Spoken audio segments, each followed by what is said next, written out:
What if the greatest mystery of an ancient civilization wasn't its temples or its cities, but the roads it left behind, hidden beneath forests, deserts, and modern landscapes, are forgotten pathways that once connected a world now lost to history?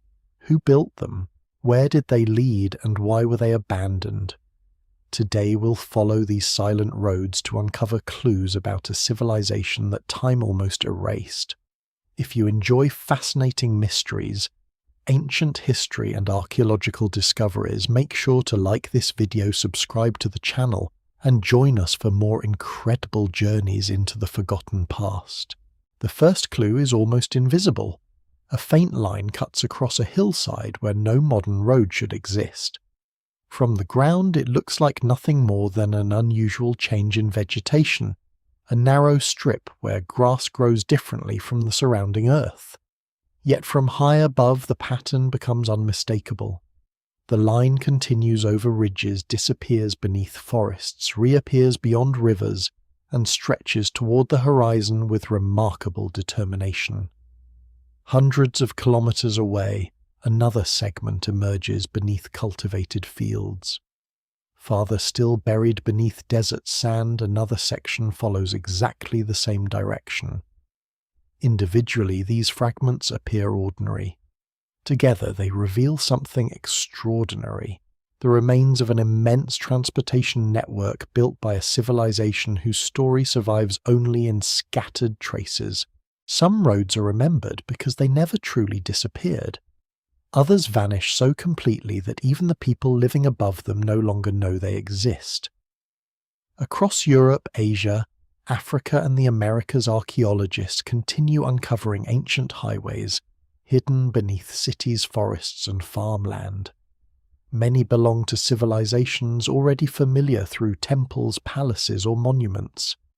Others belong to societies that left almost no written record at all. What makes these forgotten roads remarkable is not simply their age. It is the scale of planning they represent. Every straight alignment through difficult terrain, every carefully engineered drainage ditch, every stone retaining wall suggests generations of labor directed toward a shared purpose that has largely faded from memory. Before going deeper, take a moment to like the video and subscribe if this is the kind of history and mystery you enjoy. Roads rarely inspire the same fascination as towering pyramids or magnificent palaces. They appear practical rather than spectacular. They serve movement rather than ceremony.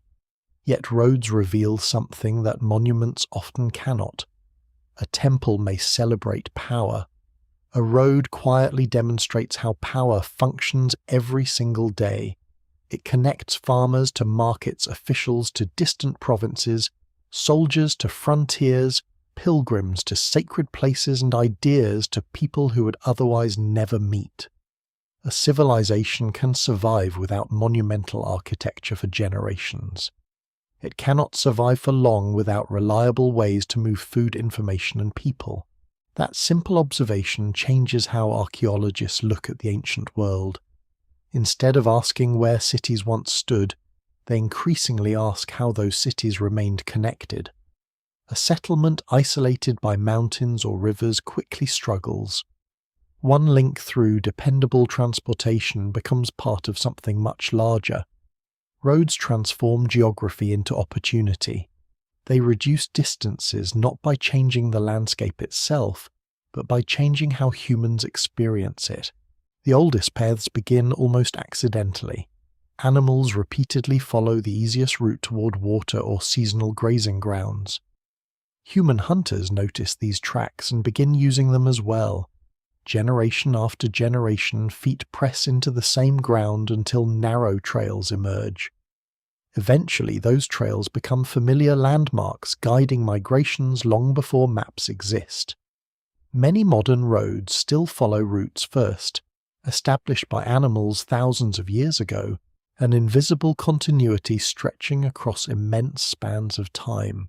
Yet the roads that concern this forgotten civilization are something entirely different. They're not accidental paths worn by repeated footsteps. They are deliberate creations shaped by planning, measurement, and engineering. Their builders cut through hillsides instead of simply climbing them. They construct bridges where rivers interrupt movement. They stabilize unstable slopes with retaining walls. In marshlands, they raise causeways above seasonal flooding. Across deserts, they establish carefully spaced stopping points where travelers can rest before continuing. Every decision reflects foresight rather than improvisation. Standing on one of these surviving stretches today can produce an unsettling feeling. The stones remain precisely aligned despite centuries of weather. Moss grows between carefully fitted blocks. Trees whose ancestors sprouted long after the civilization disappeared now spread roots across ancient foundations. Birds nest where merchants once paused. Silence replaces conversations carried in dozens of forgotten dialects.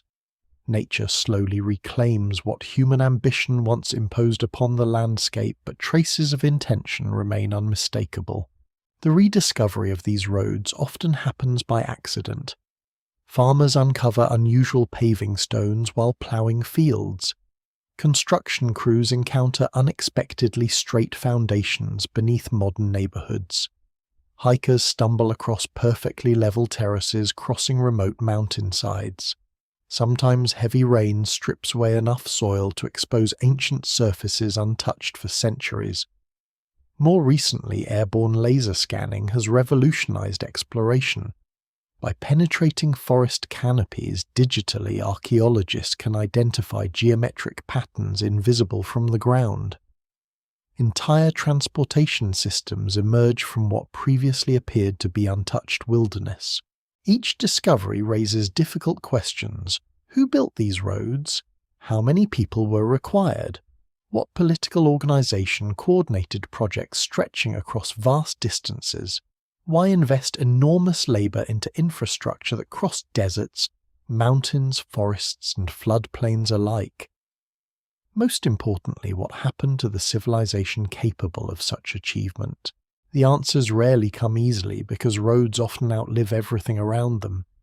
Buildings collapse, wooden structures rot, written records burn or decay, even cities may vanish beneath sediment or vegetation.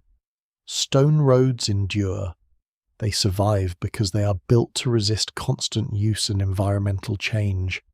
Ironically, the very durability that once served travelers now allows modern researchers to glimpse civilizations that otherwise might have disappeared almost completely.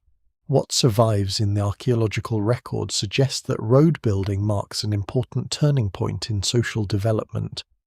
Small communities can function through local paths maintained informally. Massive engineered roads require coordination, extending far beyond individual villages. Surveyors must determine routes, workers quarry stone, engineers solve drainage problems, administrators organize labor and supplies, leaders justify enormous investments whose benefits may not become fully visible for years. The existence of extensive roads therefore implies not merely technical knowledge, but sophisticated institutions capable of long-term planning. Yet impressive infrastructure does not guarantee permanence. History repeatedly demonstrates that civilizations capable of astonishing engineering remain vulnerable to drought, political instability, environmental change, economic disruption, epidemic disease, and shifting patterns of trade. The roads themselves become silent witnesses to these transformations. They carry prosperity during one generation and refugees during another. Eventually, they may carry no one at all. Scholars still debate whether forgotten road networks should be viewed primarily as causes of expansion or consequences of it. Did ambitious rulers build roads to conquer new territories, or did expanding societies require better transportation after growth had already begun? The evidence remains incomplete, and different civilizations appear to follow different patterns. No single explanation fully accounts for every ancient network. What remains consistent is the extraordinary relationship between movement and survival. Wherever large societies flourish, dependable roots almost always accompany them. As scattered fragments slowly reconnect through archaeological investigation, an unexpected picture begins to emerge. These roads are not isolated engineering projects. They are the surviving skeleton of an entire world. Every newly discovered section links another forgotten community. Every buried intersection hints at decisions once made by travellers whose names are lost forever. Piece by piece, the landscape itself begins telling a story that written history alone could never preserve, a story of a civilization whose greatest monument may not have been any city or temple, but the countless roads that quietly held its world together. The first roads do not appear when a civilization reaches its height. They emerge much earlier, almost quietly, long before great cities dominate the landscape or rulers command armies across distant frontiers. At first, the settlements connected by these routes remain modest clusters of homes built near dependable rivers, fertile valleys, or sheltered coastlines. Their inhabitants know every nearby hill, every seasonal stream, and every reliable source of fresh water. Most people spend their entire lives within a relatively small region. Yet even in these early communities, movement begins shaping history in ways that are not immediately obvious. A farmer harvests more grain than one family can consume. A potter produces vessels admired beyond the local village. A skilled stoneworker discovers that certain quarries yield harder rock than any found nearby. Gradually, small exchanges develop between neighbouring settlements. One village offers grain, another salt, another obsidian, another finely woven textiles. At first, these journeys follow narrow footpaths that weave around obstacles rather than confronting them. Travellers accept steep climbs, muddy crossings, and unpredictable detours because no better alternative yet exists. As generations pass, repeated movement transforms these trails into dependable routes. The same river crossing is used every season. The same mountain pass becomes familiar to traders.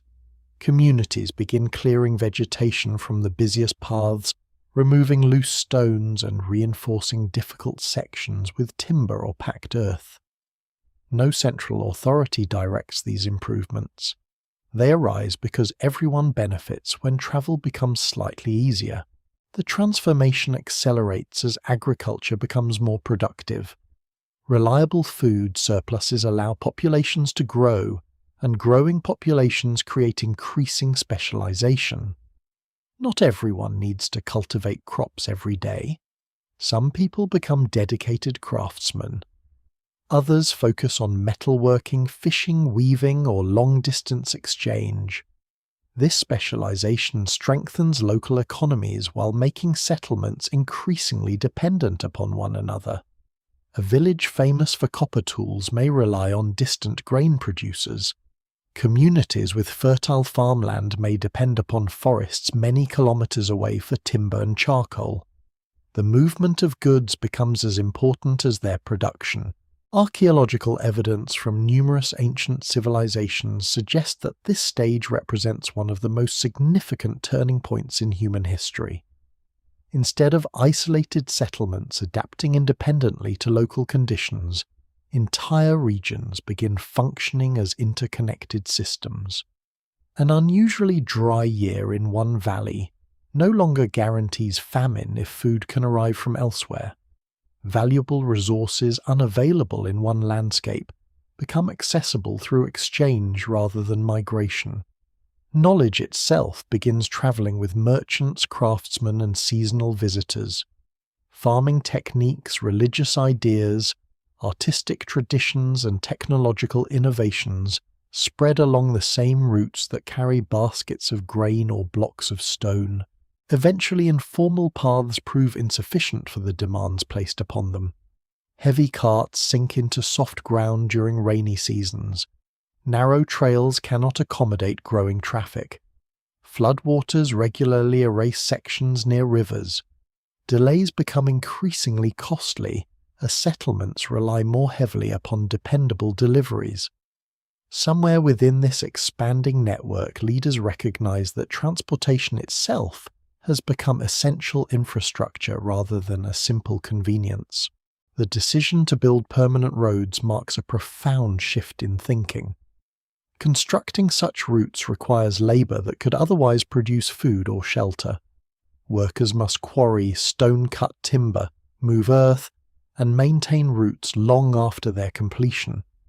These projects demand planning, measured not in weeks, but in years. The benefits are shared across entire regions rather than enjoyed immediately by the builders themselves. Such investments only make sense when societies believe their future extends well beyond the present generation. The earliest engineered roads are often surprisingly modest. Many consist simply of compacted earth carefully graded to improve drainage. Others use layers of gravel to prevent deep mud from forming after heavy rain. In wetter regions, builders raise causeways slightly above surrounding terrain, allowing water to flow away instead of collecting beneath travelers' feet. Bridges begin as simple timber structures, spanning narrow streams before gradually evolving into more durable constructions where traffic justifies greater effort. Although these improvements appear simple by modern standards, they represent remarkable achievements for communities working without advanced machinery. Every stone must be moved by human strength or animal power. Surveying depends upon careful observation rather than sophisticated instruments. Builders learn through experience which slopes remain stable, which soils collapse under heavy loads, and which river banks survive seasonal flooding. Their knowledge grows gradually accumulated across countless projects completed over generations. As the road network expands, it reshapes the geography of power itself. Settlements located along major routes prosper, while those bypassed may decline despite possessing fertile land. Markets emerge where roads intersect. Seasonal gatherings evolve into permanent trading centres. Inns, workshops, and storage facilities appear beside frequently travelled routes. Entire communities owe their existence not to nearby natural resources, but to the steady flow of travellers passing through. Political authority also begins changing. Leaders capable of organising road construction gain influence extending beyond their immediate communities. Maintaining transportation requires agreements between distant settlements regarding labour security and shared responsibilities. These cooperative arrangements encourage increasingly complex systems of administration. Roads become visible expressions of political stability. A well-maintained highway quietly announces that someone possesses the authority and resources necessary to keep it functioning. The human experience of distance changes as well. Journeys that once demanded exhausting detours become more predictable. Merchants can estimate travel times with greater confidence. News spreads more rapidly between distant regions.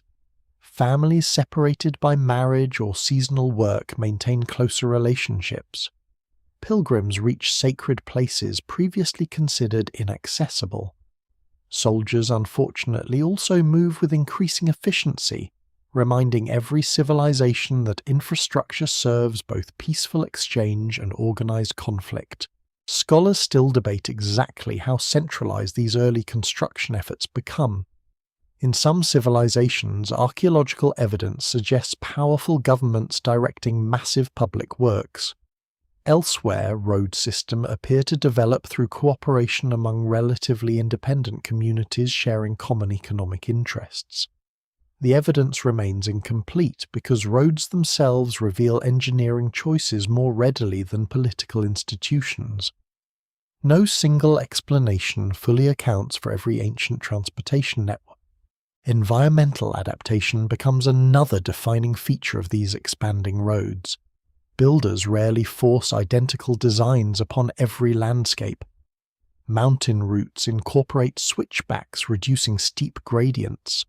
Desert roads emphasize reliable access to scarce water sources. Marshlands require elevated embankments resisting seasonal flooding. Forest paths are widened carefully while minimizing unnecessary clearing. The resulting network reflects not an attempt to conquer nature completely, but an ongoing negotiation with it. As decades become centuries, travelers begin taking these roads for granted. Children grow up assuming distant markets have always existed. Craftsmen expect raw materials to arrive each season. Officials assume messages can reach neighboring settlements within predictable periods. The extraordinary effort required to create the network gradually disappears from living memory because its success makes it seem permanent, yet permanence is often an illusion. Every carefully aligned road depends upon continuous maintenance. Drainage channels clog with sediment. Tree roots lift paving stones. Floods erode embankments. Bridges weaken under constant use. Behind every ancient road lies an invisible workforce repairing damage year after year. The prosperity created by connection demands constant investment. For the moment, however, the forgotten civilization possesses both the resources and the confidence to sustain this growing web of movement, unaware that the very roads binding its world together will one day become the clearest evidence that such a world ever existed at all. The road begins with a decision that cannot be reversed. A surveyor stands on a rocky hillside looking far beyond the next valley toward mountains barely visible through the morning haze. There are no maps spread across a table and no satellites revealing the terrain from above. Instead, experience, observation, and careful measurement guide every judgment. Somewhere beyond the horizon lies another settlement, another river crossing another source of valuable resources. Between the two stretches, a landscape filled with obstacles that must somehow become a reliable passage. Every curve, every gradient, every bridge and embankment will influence generations of travelers who have not yet been born. Building an ancient road is never simply a matter of clearing a path. The shortest distance between two places is rarely the most practical one. A perfectly straight route may climb slopes too steep for loaded animals, cross rivers prone to seasonal flooding, or pass through unstable ground that collapses after heavy rain. Ancient engineers understand that the landscape cannot simply be ignored. Instead, it must be studied carefully, with every hill, stream, and ridge offering both challenges and opportunities. The first stage is choosing the route itself. What survives in the archaeological record suggests that experienced planners often spend considerable time evaluating the terrain before construction begins. They identify natural ridgelines where drainage is better, avoid marshes whenever possible, and search for the narrowest points at which rivers can be crossed safely. Mountain passes become especially valuable because they reduce the effort required to cross otherwise formidable barriers. Many of these choices remain visible today. Modern highways frequently follow the same corridors because geography has changed remarkably little, even if the civilizations themselves have disappeared. Once the alignment is chosen, the real work begins. Thousands of laborers may participate, although the exact organization differs from one civilization to another. Some societies likely rely on seasonal communal labor, with farming communities contributing workers during quieter agricultural periods. Others appear to employ skilled specialists who oversee permanent construction crews. In large states, governments may organize massive public works through taxation or compulsory labor obligations. Scholars still debate how these systems functioned in many regions because written evidence is often scarce, but the roads themselves demonstrate extraordinary coordination regardless of the political structure behind them. The ground is cleared first. Trees are removed where forests block the route, though builders often minimize unnecessary cutting to reduce future maintenance. Large boulders are broken apart or carefully bypassed if moving them proves impractical. Loose soil is excavated until workers reach a stable foundation capable of supporting repeated traffic. This preparation may seem invisible once construction is complete, yet it is among the most important stages. A beautifully paved surface built upon unstable ground will fail surprisingly quickly. Many ancient roads are far more sophisticated than casual observers realize. Beneath the visible surface often lie multiple carefully prepared layers, each serving a distinct purpose. Large stones provide structural stability. Smaller rocks fill empty spaces, preventing movement under pressure. Gravel improves drainage while creating a firm foundation for the final surface. In some regions, compacted earth remains the preferred finish because it is easier to repair. Elsewhere, carefully fitted paving stones create remarkably durable highways capable of surviving centuries of use. Drainage is perhaps the greatest engineering challenge. Water destroys roads more effectively than almost any other natural force. Rain seeps beneath paving stones, weakens foundations, erodes embankments, and transforms firm soil into deep mud. Ancient builders understand this reality through long experience. Rather than constructing perfectly flat surfaces, they often raise the center of the road slightly higher than the edges, encouraging rainwater to flow outward instead of pooling. Ditches run alongside major routes, carrying excess water safely away. Stone culverts pass beneath the roadway, where streams intersect the alignment. These features rarely attract attention today, yet they explain why some roads survive thousands of years while others disappear entirely. Crossing rivers presents another formidable problem. Small streams may require only stepping stones or modest timber bridges. Larger rivers demand far greater ingenuity. Permanent bridges consume enormous quantities of labor and materials, making them worthwhile only where traffic remains consistently heavy. In other locations, ferries or seasonal crossings continue serving travelers despite the inconvenience. Archaeological evidence indicates that ancient engineers carefully balanced construction costs against practical necessity, demonstrating an impressive understanding of long-term resource management. Mountain terrain forces equally creative solutions. Instead of climbing directly upward, roads often follow gentle switchbacks that reduce steep gradients. Retaining walls stabilize vulnerable slopes where landslides threaten the route. Builders carve narrow ledges directly into solid rock, creating passageways that appear almost impossible, even by modern standards. In some places, these roads cling to cliff faces hundreds of meters above valley floors, their survival reflecting astonishing confidence in stoneworking techniques developed without modern machinery. Deserts require a completely different approach. There, the greatest challenge is not water, but its absence. Ancient roads crossing arid landscapes frequently connect reliable springs wells or seasonal water sources spaced carefully within the endurance limits of both humans and pack animals. Way stations emerge around these vital locations, offering shelter and supplies for travelers undertaking dangerous journeys across open terrain. The road itself may leave relatively little physical trace where shifting sands constantly reshape the landscape. Yet the pattern of water access reveals the logic behind its construction. The builders also pay close attention to materials available nearby. Transporting heavy stone over great distances is enormously expensive.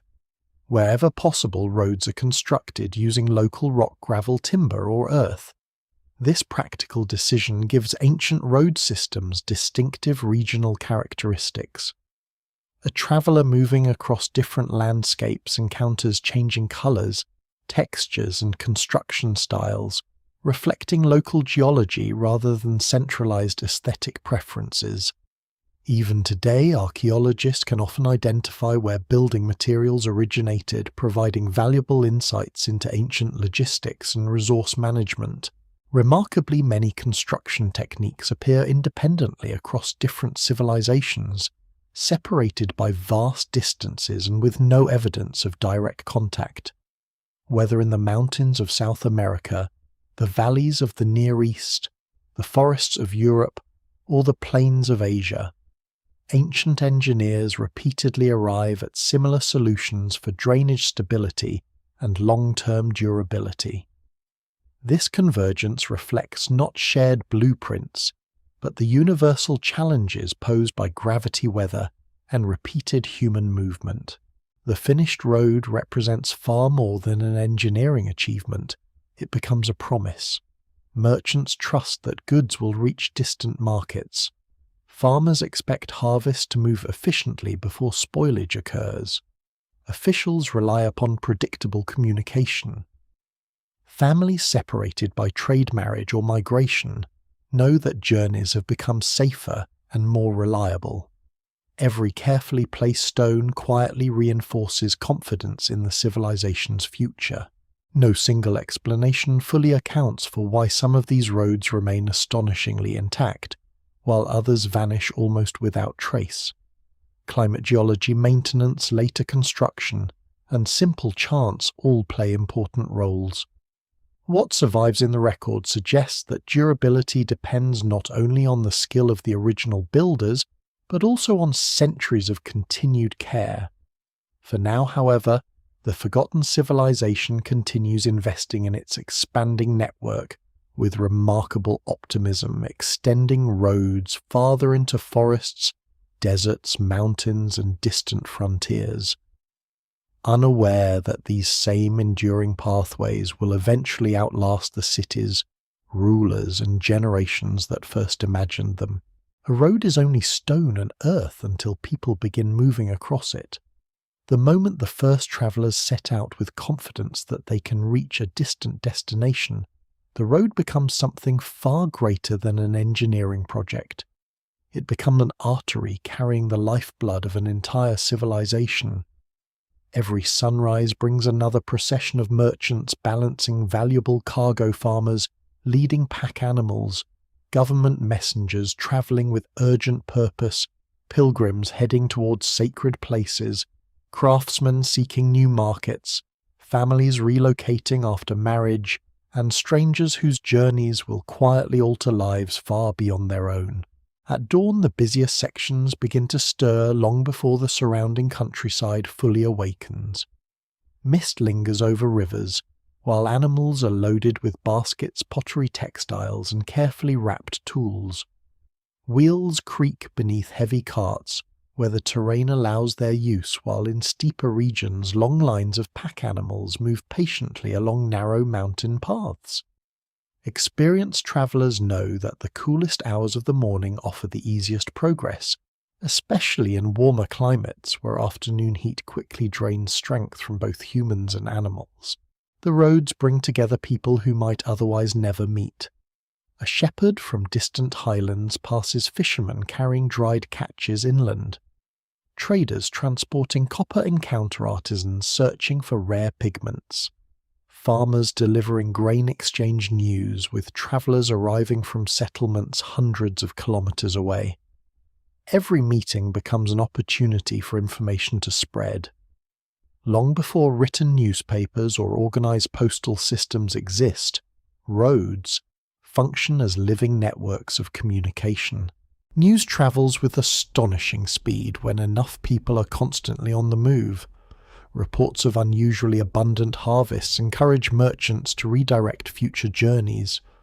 Rumours of conflict persuade travellers to avoid certain regions. Stories of newly discovered mineral deposits attract ambitious craftsmen hoping to profit from expanding industries. Even changes in weather become shared knowledge.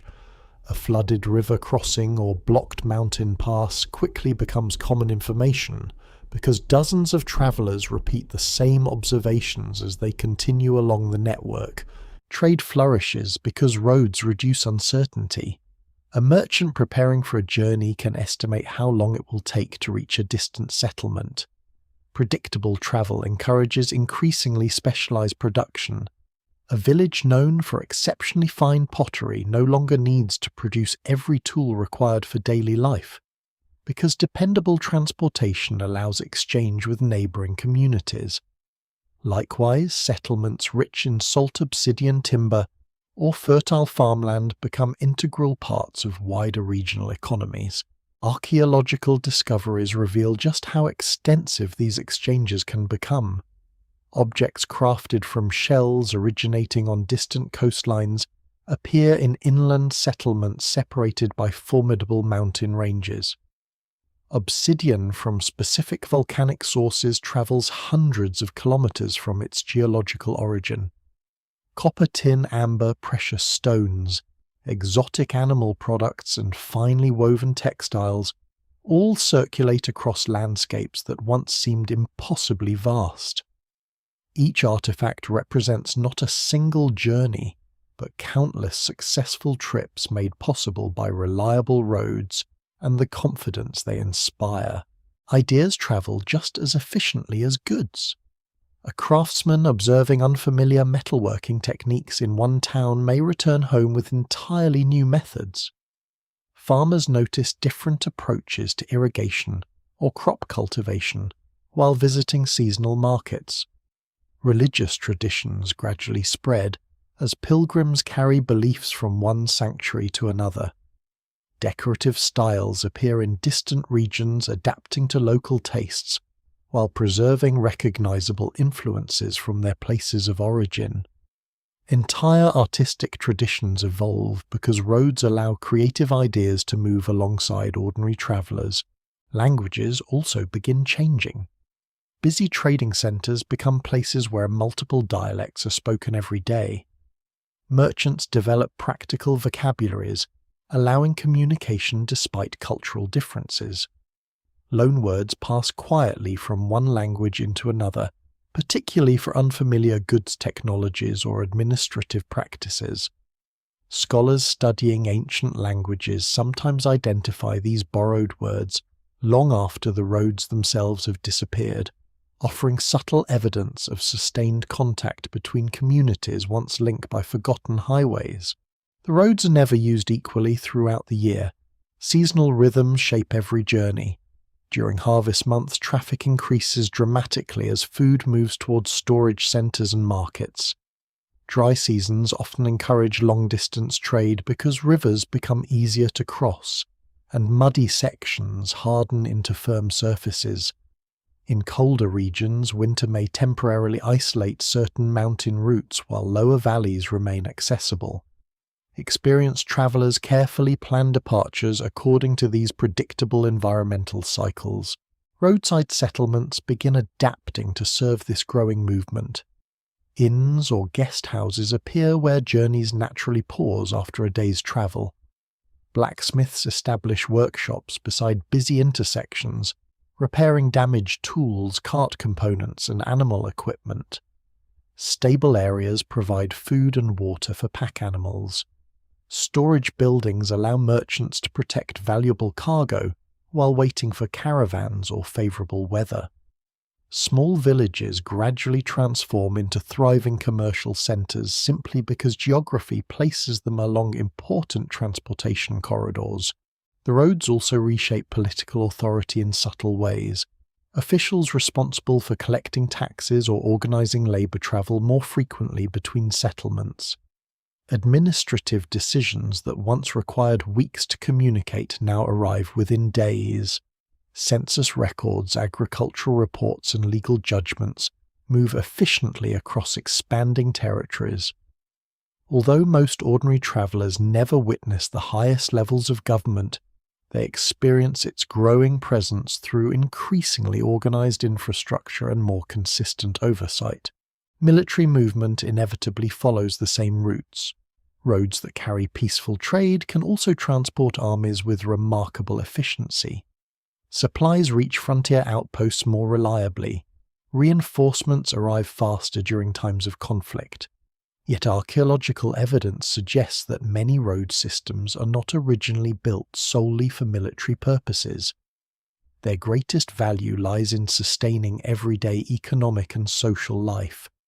armies benefit from infrastructure that already exists rather than creating entirely new networks themselves. Despite their importance, ancient travel remains demanding. A well-constructed road reduces difficulty but never eliminates it. Travelers face exhaustion, illness, dangerous weather, mechanical failures, and occasional banditry. Rivers may flood unexpectedly despite careful engineering. Landslides can block mountain routes after heavy rain. Bridges require constant maintenance. Long journeys still demand resilience planning and considerable physical endurance. The road offers opportunity, not comfort. Scholars still debate how frequently ordinary individuals traveled great distances. Some evidence suggests many people spent most of their lives relatively close to home, despite extensive road networks. Others, particularly merchants, officials, craftsmen, and religious pilgrims, appear to have undertaken surprisingly ambitious journeys. The evidence remains incomplete because archaeology preserves traded objects more readily than the identities of those who carried them. Nevertheless, what survives strongly indicates that movement becomes a defining characteristic of this civilization. As decades pass, generations grow up knowing no other world.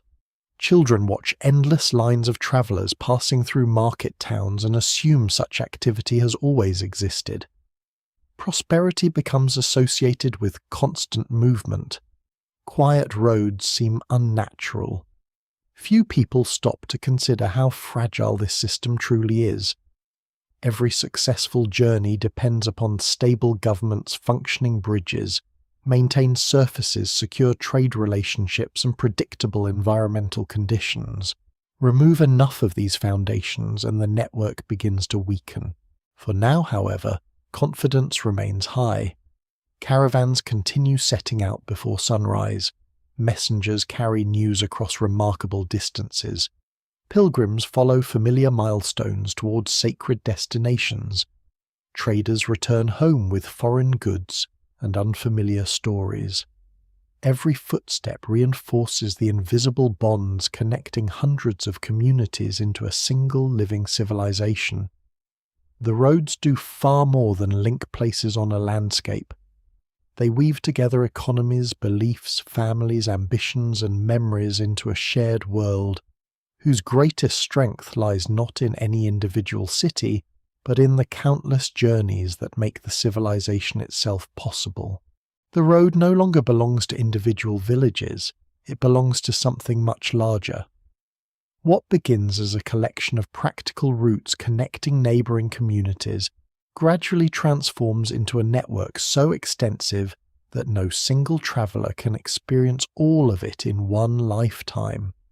From mountain passes to fertile valleys, from river ports to distant deserts, thousands of kilometres of carefully maintained roads now bind together regions that once developed in relative isolation. The civilization has reached a point where distance itself is becoming less important than organization. This transformation is not always obvious to those living through it. A merchant notices that new markets continue appearing farther along familiar routes. Farmers see officials visiting more frequently to record harvests or organize communal projects. Craftsmen receive orders from settlements they have never personally visited. Small changes accumulate year after year until an entirely new political landscape quietly emerges. Communities that once thought primarily in local terms increasingly become part of a broader administrative world. The expansion of the road system makes this possible. Without dependable transportation, governing large territories becomes nearly impossible. Messages arrive too late to influence events. Supplies fail to reach distant settlements before shortages develop. Officials cannot inspect provincial communities regularly enough to maintain authority. Roads solve these problems not by eliminating distance, but by making it predictable. A journey that consistently requires 8 days is far more valuable than one that might take 5 days under ideal conditions or 15 after heavy rain. Archaeological evidence repeatedly demonstrates that the growth of extensive road networks closely accompanies the rise of increasingly complex states. Whether governed by king's councils, regional elites, or other political structures, successful civilizations require dependable movement. Administrators must know where food is produced, where taxes are collected, where labor is available, and where resources can be directed during emergencies. Roads become the physical framework supporting these invisible systems of governance. Communication evolves accordingly. In some civilizations, relay systems allow messengers to travel remarkable distances with surprising speed. Fresh runners, riders, or pack animals wait at designated intervals carrying messages onward without requiring a single traveler to complete the entire journey. Although archaeological evidence for such systems varies across different cultures, what survives in the record suggests that organized communication becomes increasingly sophisticated wherever road networks reach sufficient scale. The speed of information begins changing political decision-making itself. Reports of failed harvests no longer remain isolated local problems for months. Officials can request additional grain before famine spreads uncontrollably. News of unrest reaches administrative centers while responses still have practical value. Construction projects involving thousands of workers become easier to coordinate because instructions move more efficiently between regions. The civilization becomes increasingly interconnected not merely through trade but through shared administration. Food distribution provides one of the clearest examples of this growing integration. Agricultural production rarely remains equal across every landscape. One valley enjoys abundant rainfall, while another suffers prolonged drought. River plains produce enormous grain harvests, whereas mountain communities specialize in livestock or minerals. Reliable roads allow these differences to become strengths rather than weaknesses. Surpluses move toward regions experiencing temporary shortages. What once would have caused localized disaster now becomes manageable through organized redistribution. Storage facilities begin appearing at strategic locations throughout the network. Some function as warehouses protecting harvested grain. Others hold construction materials, tools, or military supplies. Archaeologists continue discovering these sites near major transportation corridors, suggesting careful planning rather than random placement. Their locations reveal an understanding of logistics that extends well beyond individual settlements. Supplies are positioned where they can be accessed efficiently whenever needed. Roads also influence the placement of entirely new settlements. Rather than growing solely around rivers or fertile land, some communities emerge because important transportation routes intersect nearby. These crossroads become natural gathering places where merchants exchange cargo. Travelers rest, officials conduct administrative business, and craftsmen find steady demand for their skills. Over time, markets expand into permanent towns, whose prosperity depends less upon surrounding farmland than upon the constant movement passing through them. This expanding infrastructure requires an enormous commitment to maintenance. Contrary to popular imagination, ancient roads are never simply completed and forgotten. Heavy traffic gradually loosens paving stones. Drainage ditches fill with sediment after storms. Bridges weaken under constant use. Vegetation slowly reclaims neglected sections. Every year, countless workers inspect, repair, and reinforce the network. Their labor receives little recognition compared with the engineers who originally designed the roads, yet without continuous maintenance, the entire system would deteriorate surprisingly quickly. Scholars still debate exactly how this maintenance is organized. Some evidence points towards centralized governments assigning labor obligations to surrounding communities. Other regions appear to rely upon local authorities responsible for maintaining specific stretches within their territory. In certain cases, religious institutions or wealthy elites may contribute resources to preserve routes essential for pilgrimage or commerce. The evidence remains incomplete because routine maintenance rarely leaves dramatic archaeological traces. What survives instead is the remarkable durability of the roads themselves, quietly demonstrating that generations of people invested sustained effort long after initial construction ended. Security presents another challenge. Valuable goods traveling predictable routes inevitably attract theft. While popular imagination often exaggerates the prevalence of ancient banditry, archaeological and historical evidence suggests that protecting major roads becomes an important governmental responsibility wherever trade reaches significant levels. Guard posts, patrols, fortified way stations, and local agreements all contribute to making travel sufficiently safe for commerce to flourish. Complete security is impossible, but confidence in the road network depends upon reducing risks to acceptable levels. The civilization's economic diversity continues expanding. Specialized industries emerge in regions particularly suited to certain resources. Mountain communities extract valuable ores. Coastal settlements process salt and marine products. Forest regions provide timber resin and medicinal plants. Fertile plains concentrate on large-scale agriculture. Instead of each community striving for complete self-sufficiency, increasing interdependence becomes the defining characteristic of prosperity. Roads make specialization practical because goods can move efficiently between distant producers and consumers. The cultural consequences prove equally significant. Religious festivals attract pilgrims from regions that previously remained isolated. Artistic styles spread along trade routes before evolving into distinctive local variations. Marriage networks widen as families establish connections across greater distances. Young craftsmen apprentice far from their birthplaces before returning home with unfamiliar techniques. Even diets gradually change as imported foods become more accessible through expanding commercial exchange. Yet beneath this growing prosperity lies a subtle vulnerability. The more interconnected the civilization becomes, the more dependent it grows upon uninterrupted movement. A failed bridge no longer inconveniences only nearby travelers. It delays food deliveries, interrupts administrative communication, disrupts markets, and weakens confidence throughout the wider network. Problems that once remained local increasingly ripple across distant regions. Success creates complexity, and complexity demands constant stability.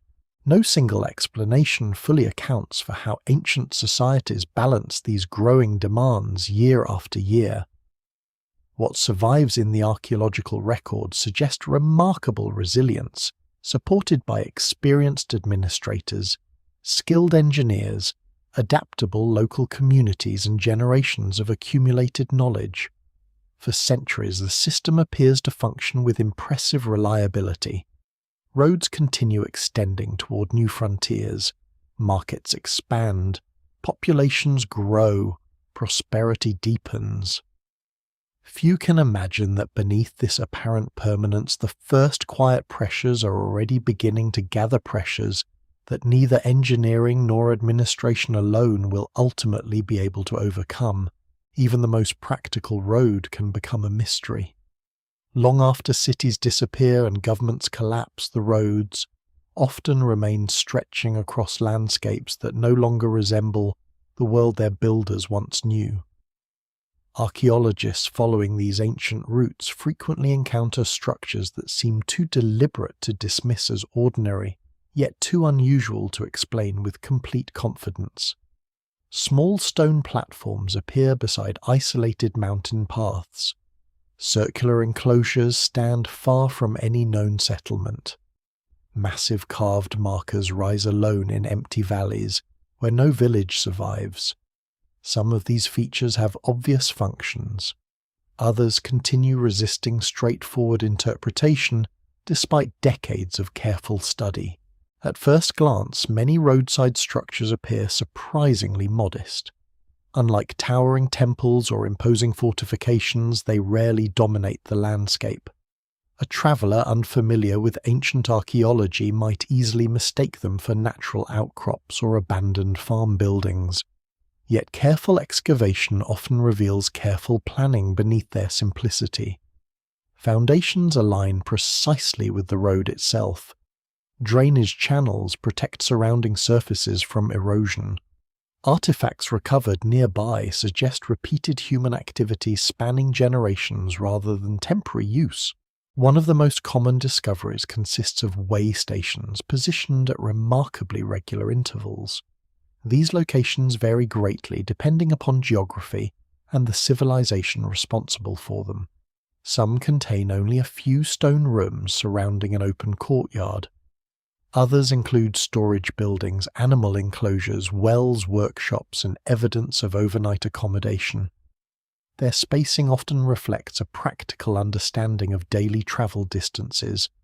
Merchants with loaded pack animals can comfortably reach one station before nightfall rest, replenish supplies, and continue the following morning. Although these stations seem straightforward, important questions remain unanswered. Were they operated directly by governments, maintained by local communities, or managed by private merchants? Did travellers pay for lodging or receive assistance as part of broader administrative systems? Archaeological evidence provides clues through recovered pottery tools, food remains, and construction techniques, yet complete certainty remains elusive. Scholars still debate how standardized these facilities truly were across different regions.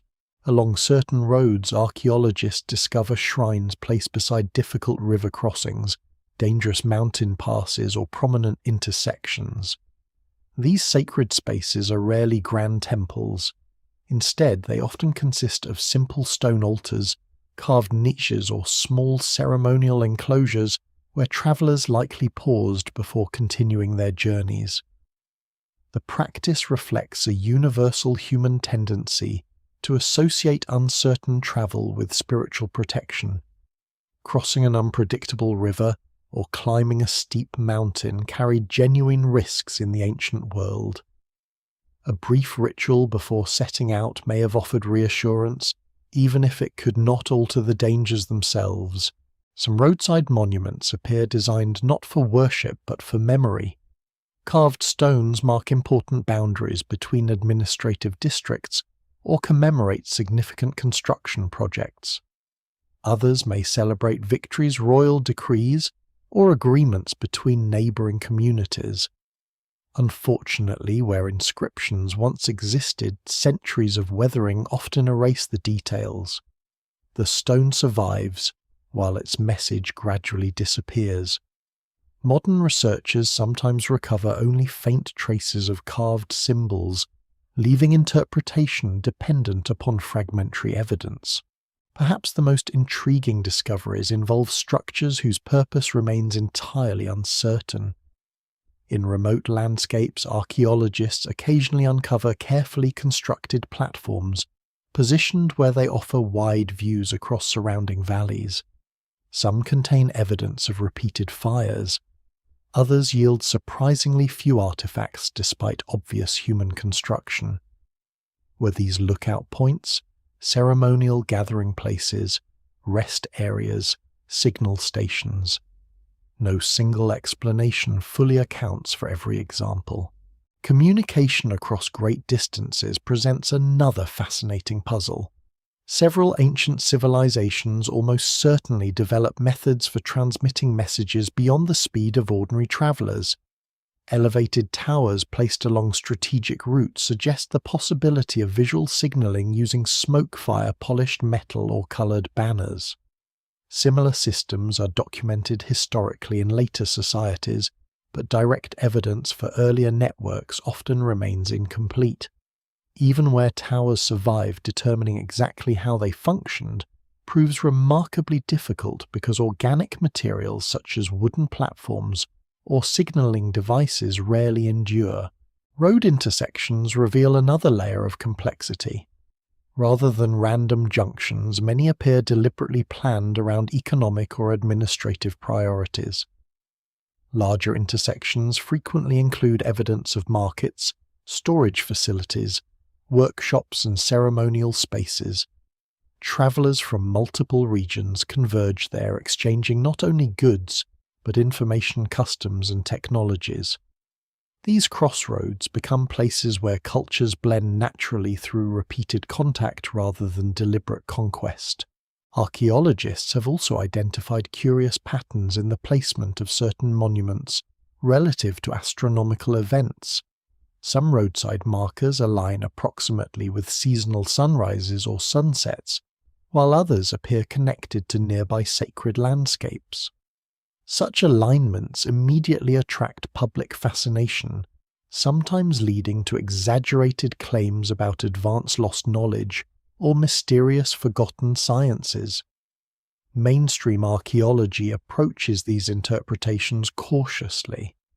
While some alignments may indeed reflect intentional design, many can also occur through coincidence, practical geography, or later modifications. The evidence remains incomplete, and scholars generally avoid drawing firm conclusions without multiple supporting lines of evidence. The roads themselves occasionally display engineering choices that seem surprisingly elaborate. Builders sometimes construct lengthy detours around particular hills rather than following shorter, more direct routes.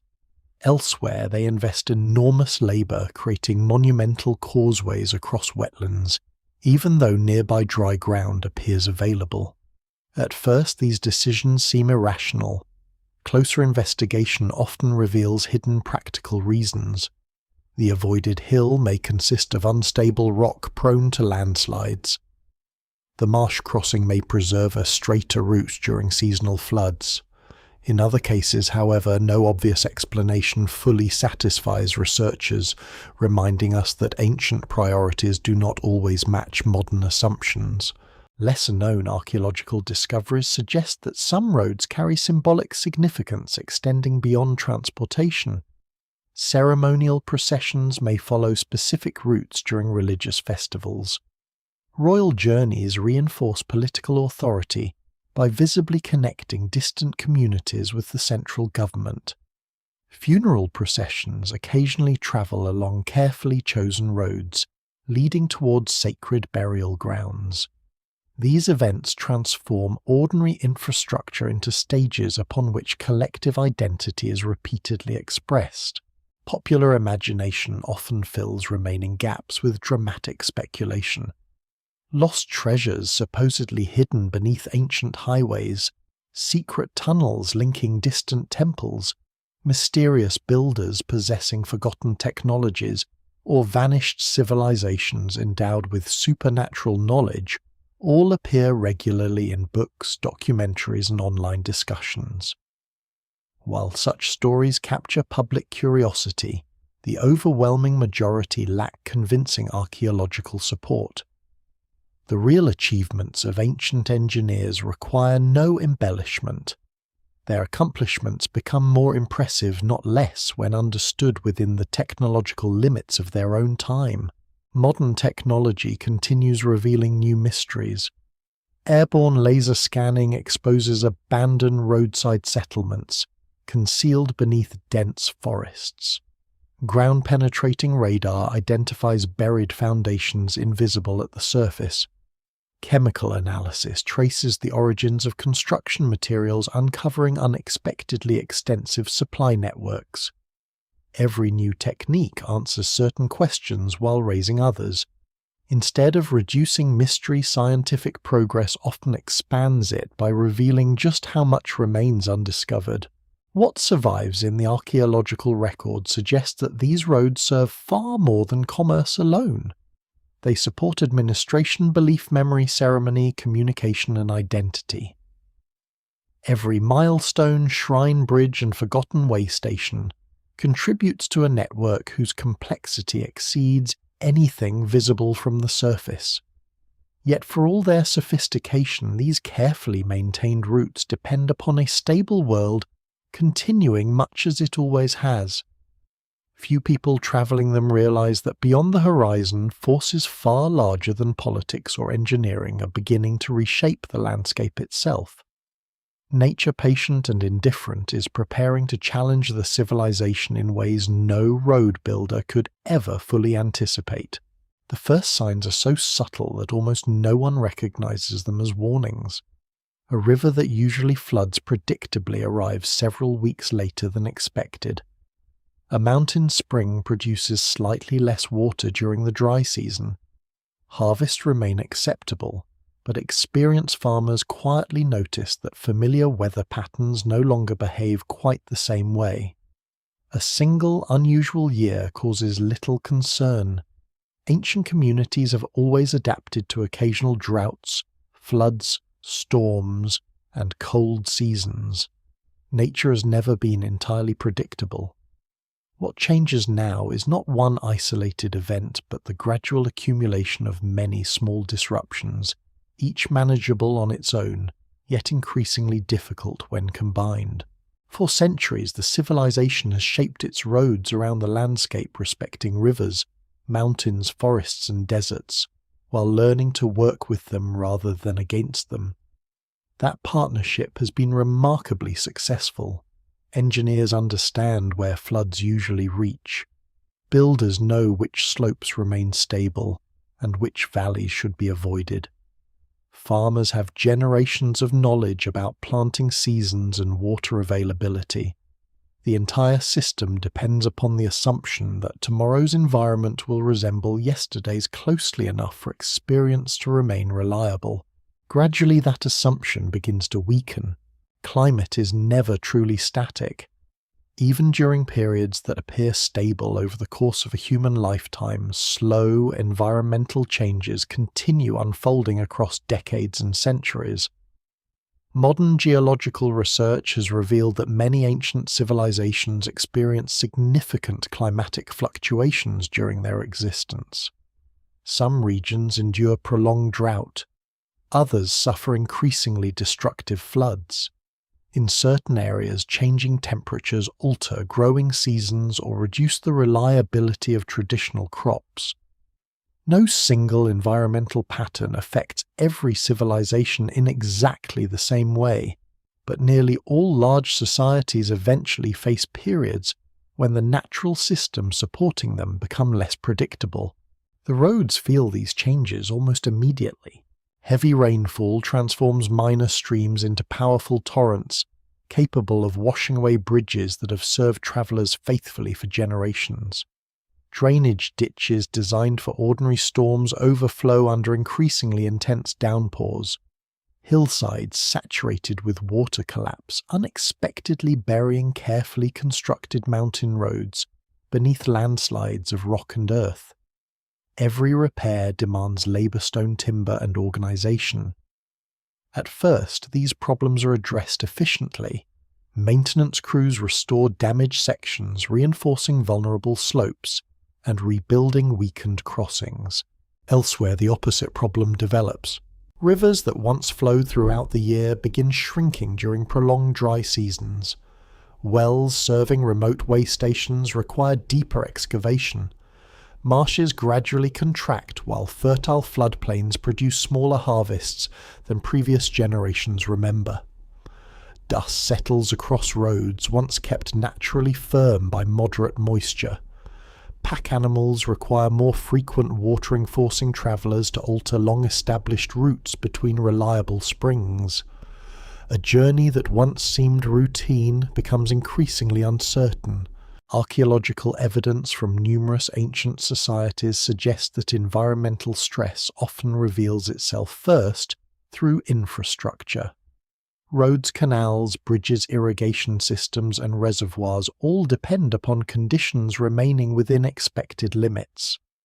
When those limits change, the burden of maintenance rises dramatically. Structures designed for one climate must suddenly cope with another. The forests also begin changing. In some regions, warmer and drier conditions increase the frequency of wildfires. Woodland that once supplied abundant timber for bridge repairs or construction gradually retreats. In wetter climates, expanding vegetation reclaims neglected sections of road more rapidly than maintenance crews can clear them. Tree roots force apart carefully laid paving stones. Fallen trunks block mountain passes. Nature begins quietly reclaiming corridors that generations of builders had painstakingly carved through the landscape. Mountain regions present another challenge. Glaciers and seasonal snowpacks serve as natural reservoirs, releasing water gradually throughout warmer months. Even modest shifts in temperature can alter this delicate balance. Rivers fed by melting snow may flood earlier than expected before declining sharply later in the season. Community accustomed to predictable water supplies must adapt to unfamiliar cycles. Bridges constructed according to generations of local knowledge suddenly confront conditions their builders never anticipated. Volcanic eruptions add further uncertainty. Although relatively rare, major eruptions can affect regions far beyond the volcano itself. Thick ash blankets. Farmland contaminates water sources and damages crops. Fine volcanic particles carried into the atmosphere may temporarily alter regional climates by reducing sunlight. Archaeologists studying several ancient civilizations have found evidence suggesting that volcanic activity sometimes contributes to broader periods of environmental instability, although scholars continue debating the precise extent of these effects in individual cases. Earthquakes pose an even more immediate danger. Unlike gradual climate change, seismic events strike without warning. Entire sections of road may crack apart within moments. Bridges collapse into rivers. Retaining walls supporting steep mountain routes fail catastrophically. In tectonically active regions, repeated earthquakes require constant rebuilding. Ancient engineers often display remarkable resilience, reconstructing damaged infrastructure again and again despite recurring destruction. Their persistence demonstrates not only technical skill, but the immense importance roads hold within the civilization.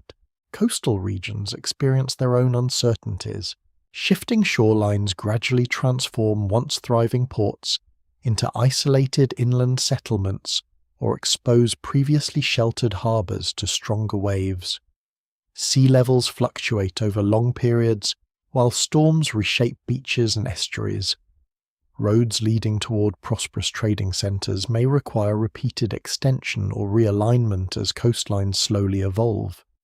In extreme cases, entire sections disappear beneath advancing waters or become stranded far from navigable channels. Scholars still debate how quickly many of these environmental transformations unfold. Some appear gradual enough for communities to adapt over generations. Others may occur in sudden episodes triggered by unusual climatic events or geological disasters. The evidence remains incomplete because environmental records preserved in lake sediments, tree rings, cave formations, and archaeological sites rarely provide perfect chronological precision. What survives suggests complexity rather than a single dramatic catastrophe. Perhaps the greatest challenge is not any individual disaster but their cumulative effect. A flood damages one bridge. A drought reduces harvests. A landslide blocks a mountain pass. A wildfire destroys nearby forests needed for repairs. None of these problems alone threatens the civilization. Together they demand increasing amounts of labor resources and administrative coordination. Communities previously expanding into new territories now devote growing efforts simply to preserving what already exists. The road network quietly reflects this changing reality. Maintenance crews spend more time repairing old sections than constructing new ones. Travelers encounter temporary detours that gradually become permanent. Way stations, once busy throughout the year, experience declining traffic as merchants seek alternative routes. Markets notice occasional shortages where reliable deliveries has once been taken for granted. Most people still believe these difficulties are temporary, after all previous generations have overcome floods, storms, and droughts before. What they cannot yet see is that resilience has limits. A civilization becomes strongest when every part supports every other. Ironically, that same interconnected strength can become a hidden weakness. As environmental pressures multiply, failures in one region increasingly affect distant communities linked by roads, trade, and administration. The network that once spreads prosperity now also spreads disruption. Nature has not declared war upon the civilization. It follows no intention, no strategy, and no plan. Rivers simply respond to changing rainfall. Mountains continue eroding. Forests expand or retreat according to shifting climates. Earthquakes release pressures accumulating deep beneath the surface. Yet together these ordinary natural processes begin testing the foundations of a civilization built upon movement. The roads still stretch confidently across the landscape, but for the first time since their construction began, the future they promise is no longer certain. The silence does not arrive all at once. There is no single morning when every road suddenly stands empty, no dramatic moment when an entire civilization simply vanishes between one sunrise and the next. Instead, the change begins almost imperceptibly. A merchant decides that a journey no longer seems profitable because repeated delays have made distant markets unreliable. A farming village postpones repairing a damaged bridge after another disappointing harvest. A government official visits a remote settlement less frequently than before. Each decision appears reasonable on its own. Together they begin unraveling a network that has held an entire world together for centuries. For generations, the roads have measured the civilization's confidence. Busy highways filled with travelers signal prosperity, stability, and trust in the future. Now the same roads begin revealing uncertainty. Traffic grows lighter along secondary routes first. Small settlements notice fewer strangers arriving at local markets. Inns that once welcomed a constant stream of merchants find themselves occupied only during the busiest trading seasons. Blacksmiths repairing cartwheels and pack equipment receive fewer customers than they remember from earlier years. At first, these changes attract little attention. Trade has always fluctuated. Harvests vary from season to season. Some roads naturally become more popular, while others decline. Ancient people are accustomed to adapting. Yet what survives in the archaeological record suggests that these small adjustments gradually become more widespread. Entire regions begin experiencing subtle reductions in movement, and the effect spread far beyond transportation itself. Maintenance becomes increasingly uneven. The Great Road system depends upon constant care. Drainage channels require clearing after storms. Loose paving stones must be reset before they create dangerous gaps. Timber bridges demand replacement as wood slowly decays. Retaining walls need reinforcement after heavy rain loosens surrounding earth. None of these tasks is particularly difficult when resources remain plentiful. The challenge arises when communities must decide which repairs can no longer be afforded.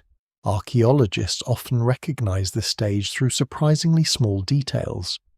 Later repair work becomes less consistent than earlier construction. Carefully fitted stone blocks are replaced with simpler materials. Damaged sections remain unrepaired for longer periods, before eventually receiving only temporary solutions.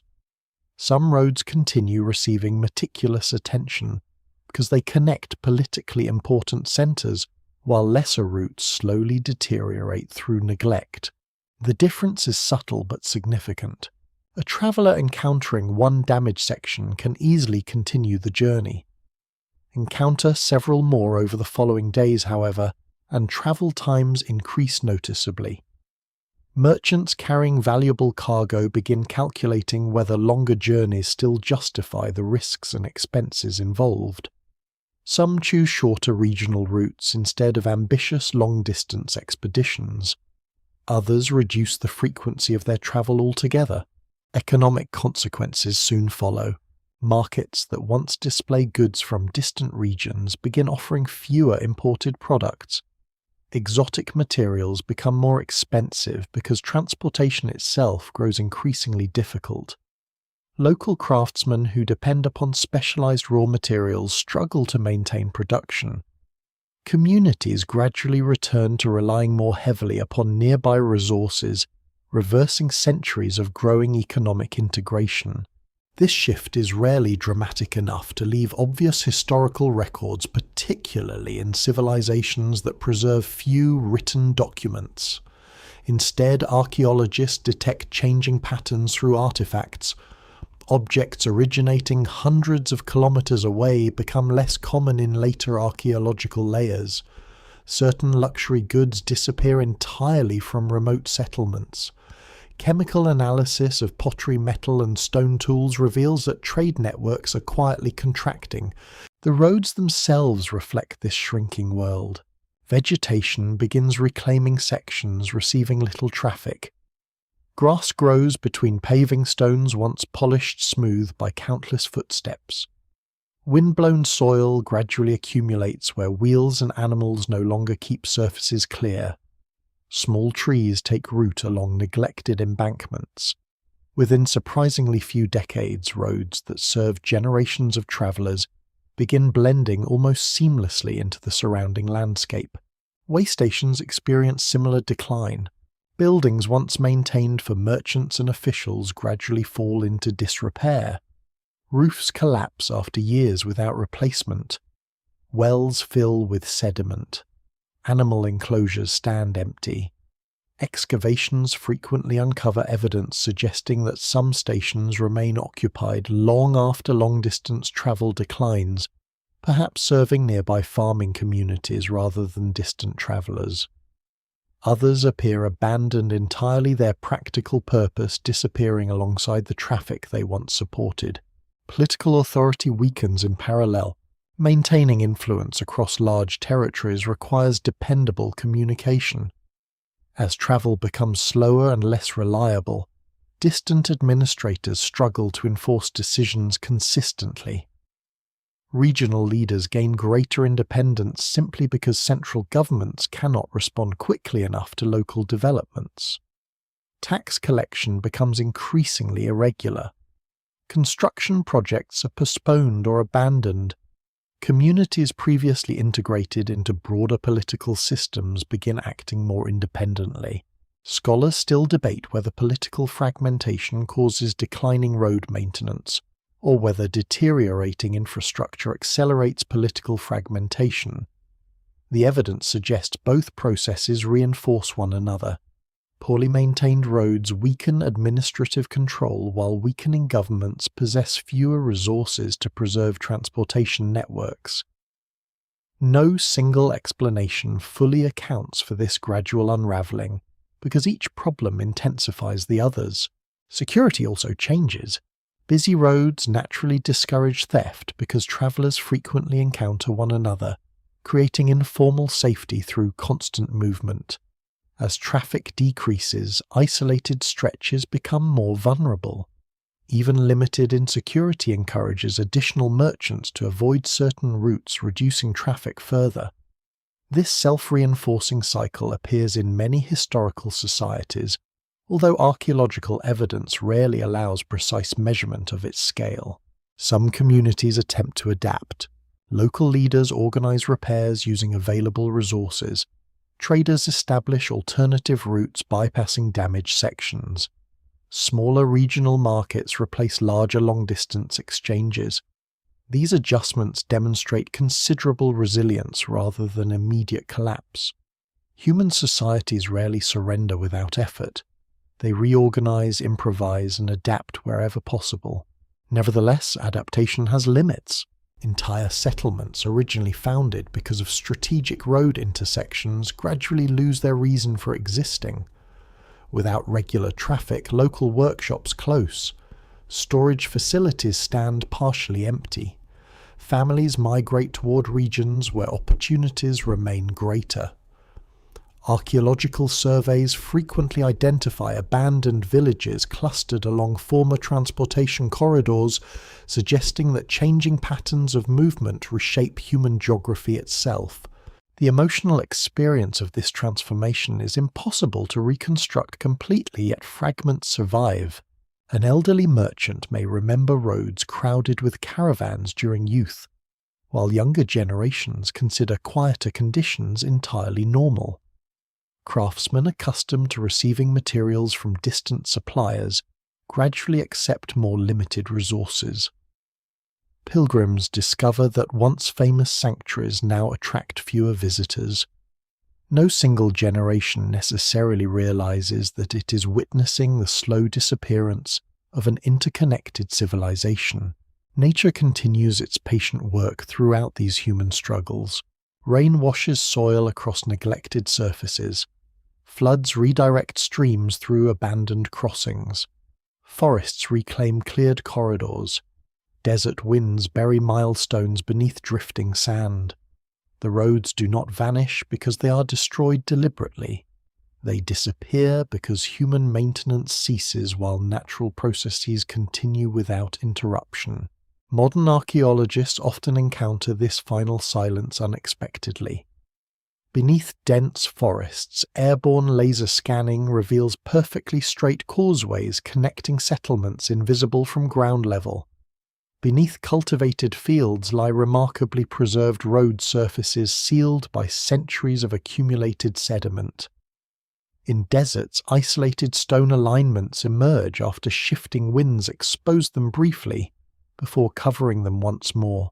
What survives suggests not a sudden extinction, but a gradual fading. The civilization does not simply end, it becomes quieter. Its busiest highways become local paths. Its grand intersections become forgotten clearings. Its carefully maintained roads become broken lines beneath trees, fields, and sand. Long after the last travellers have passed, the stones remain waiting beneath the landscape, preserving silent testimony to a world once held together by movement, a world whose disappearance proves far slower and perhaps far more haunting than any single catastrophe could ever have been. Centuries pass before anyone begins asking the right questions. The roads have long since faded beneath forests, fields, expanding cities, and drifting deserts. Their builders have disappeared from living memory. Languages have changed, kingdoms have risen and fallen, and new civilizations have unknowingly settled upon the foundations of the old. To most people, the landscape appears entirely ordinary. A straight ridge through dense woodland is simply part of the terrain. An unusually level embankment crossing a marsh seems like a natural rise in the ground. Broken stones emerging from farmland are gathered into walls, or reused in nearby buildings without anyone suspecting they once formed part of one of the greatest transportation systems of the ancient world. The rediscovery begins not with spectacular treasure but with curiosity. A farmer repeatedly strikes unusually flat stones while ploughing the same field. Construction workers uncover a carefully paved surface several meters beneath modern streets. Explorers hiking through remote mountains notice an impossibly straight path crossing terrain where nature rarely creates such regularity. Individually, these discoveries appear isolated. It takes generations of patient investigation before archaeologists realize that many of these fragments belong to a much larger network extending far beyond any single excavation. Early archaeological work depends almost entirely on observation from the ground. Researchers walk suspected routes, recording visible remains, measuring stone alignments, and comparing local discoveries with historical descriptions where written sources survive.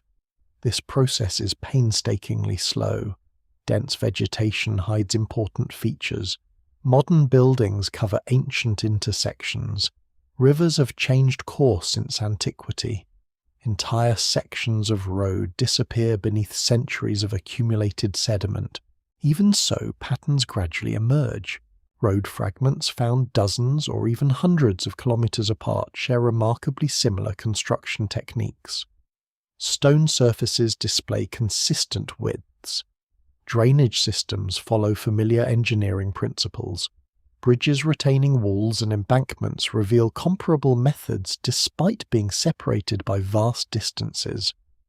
These similarities strongly suggest coordinated planning rather than isolated local construction. Archaeologists soon realize that excavation alone cannot solve the mystery. Digging every suspected section would require centuries of work while destroying much of the surrounding landscape. Instead, researchers increasingly combine multiple scientific disciplines, allowing each to reveal different pieces of the puzzle. Geologists examine ancient river systems to understand why certain routes were chosen. Botanists study vegetation patterns indicating buried stone beneath the soil. Soil scientists analyze sediments accumulating above abandoned roads, helping estimate when maintenance ceased. One of the greatest breakthroughs comes from the sky. Long before satellites become available, aerial photography begins revealing patterns invisible from ground level. Ancient roads often appear as faint lines crossing agricultural fields because buried stone affects moisture retention and plant growth. Crops growing above hidden foundations mature differently than those rooted in deeper soil. During certain seasons, these subtle differences become visible from aircraft exposing ancient landscapes concealed for centuries. The revolution accelerates with satellite imagery. Modern satellites capture enormous regions repeatedly under varying lighting conditions.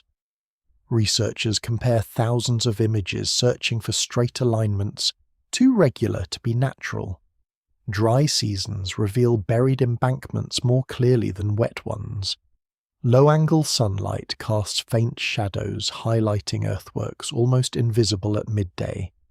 Digital processing enhances contrast beyond what the human eye easily detects, allowing forgotten routes to emerge across landscapes once believed thoroughly understood. Yet perhaps the most transformative technology is airborne laser scanning, commonly known as LiDAR. Unlike ordinary photography, LiDAR sends millions of laser pulses toward the ground from aircraft. Many pulses strike leaves and branches, but enough penetrate gaps within forest canopies to reach the earth below. Computers remove vegetation digitally, revealing the landscape as though every tree had suddenly disappeared.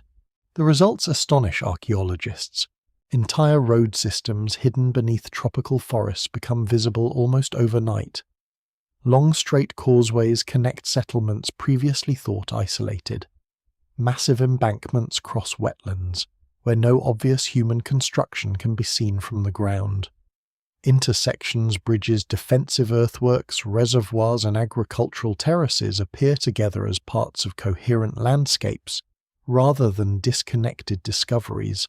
In several regions of the world, LiDAR has fundamentally changed archaeological understanding within only a few years. Civilizations once believed relatively small are revealed to possess extensive infrastructure, supporting much larger populations than previously imagined. Scholars remain cautious when interpreting these discoveries, but the technology consistently demonstrates that ancient societies often modify landscapes on scales far exceeding earlier estimates. Ground-penetrating radar offers another valuable perspective. Instead of examining the surface, radar sends electromagnetic waves into the soil, detecting buried structures without excavation. Archaeologists use this technique to identify hidden road surfaces beneath modern cities, ancient plazas, and cultivated farmland. What once required months of digging can often be mapped in remarkable detail before a single shovel enters the ground. Chemical analysis contributes equally important evidence. Stone itself contains geological signatures revealing its place of origin. By analyzing road materials, researchers determine whether builders rely exclusively on nearby quarries or transport certain stones across considerable distances. Similar techniques identify the origins of pottery metals, pigments, and food residues discovered along ancient routes. Every object becomes another clue reconstructing forgotten patterns of movement. Environmental science also plays an increasingly central role. Tiny grains of pollen preserved within ancient sediments reveal what vegetation surrounds abandoned roads during different periods. Charcoal fragments indicate episodes of wildfire or deliberate forest clearance. Animal bones recovered from roadside settlements demonstrate changing diets as trade expands or contracts. Even microscopic organisms preserved in wetlands help reconstruct ancient climates, showing how environmental shifts influence transportation over centuries. Despite these remarkable advances, archaeology remains a discipline defined as much by uncertainty as by discovery. Every new finding answers certain questions while creating many more. A newly identified road may reveal unexpected connections between settlements, yet its precise date remains uncertain. A buried bridge demonstrates impressive engineering, but no written record explains who ordered its construction. A roadside settlement yields imported pottery from distant regions, but the identities of the merchants carrying those goods remain forever unknown. Scholars still debate many interpretations because evidence rarely speaks with complete clarity. Archaeological conclusions emerge gradually as independent lines of evidence converge. A road identified through LiDAR gains stronger support when excavation confirms paving stones beneath the surface. Geological analysis reinforces historical interpretations when construction materials match nearby quarries. Environmental records strengthen archaeological timelines when climate shifts coincide with changing maintenance patterns. No single discovery reconstructs an entire civilization. Instead, understanding grows piece by piece, fragment by fragment. Every exposed milestone, every buried culvert, every abandoned way station, every faint line visible beneath forest canopies. Together they begin revealing not isolated ruins but an interconnected world whose greatest monument is movement itself. Ironically, the civilization succeeds in preserving its story precisely because it invests so heavily in roads. Wooden houses vanish, cloth decays, oral traditions disappear. Even written records may burn or crumble into dust. Yet stone laid carefully beneath countless footsteps survives extraordinary spans of time. It waits beneath fields, forests, and modern highways until technology finally becomes capable of seeing what earlier generations walked unknowingly above. The forgotten roads are no longer silent. They have begun speaking again, not through words but through patterns revealed by science, inviting archaeologists to reconstruct one of history's greatest lost landscapes, while reminding humanity how much of the ancient world still lies hidden just beneath the surface. The more evidence archaeologists uncover, the more difficult it becomes to explain the disappearance of the road network with a single cause. Every newly excavated bridge, abandoned way station, buried milestone, or forgotten settlement adds another piece to the puzzle, yet the complete picture remains frustratingly incomplete. One region appears to decline because of prolonged drought. Another shows signs of political instability. Elsewhere, trade contracts long before environmental conditions noticeably deteriorate. The civilization does not collapse in exactly the same way everywhere. Instead, different pressures emerge at different times, gradually combining into something far more complex than any simple historical narrative.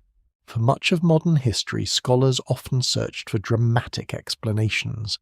The image of a powerful empire destroyed almost overnight by invasion or catastrophe possessed obvious appeal.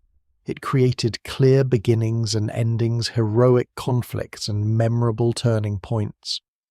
Archaeology, however, rarely supports such tidy stories. Excavations across many ancient civilizations consistently reveal gradual change rather than sudden disappearance. Roads, perhaps more than any other form of infrastructure, preserve this slow transformation with remarkable honesty. One of the oldest explanations centers on warfare. Conflict has always reshaped transportation networks.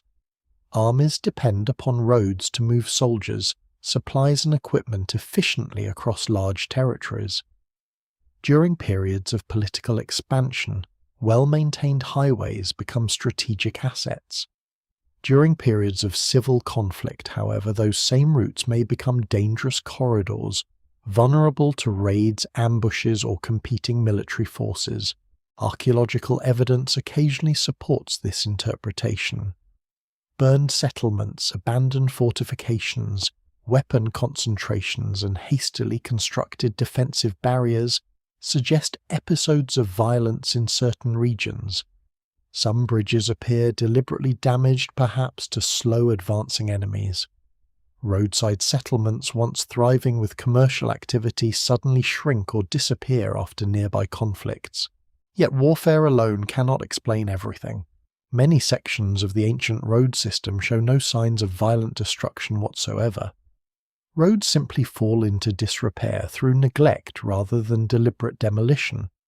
Entire regions experience declining traffic without corresponding evidence of large-scale military campaigns.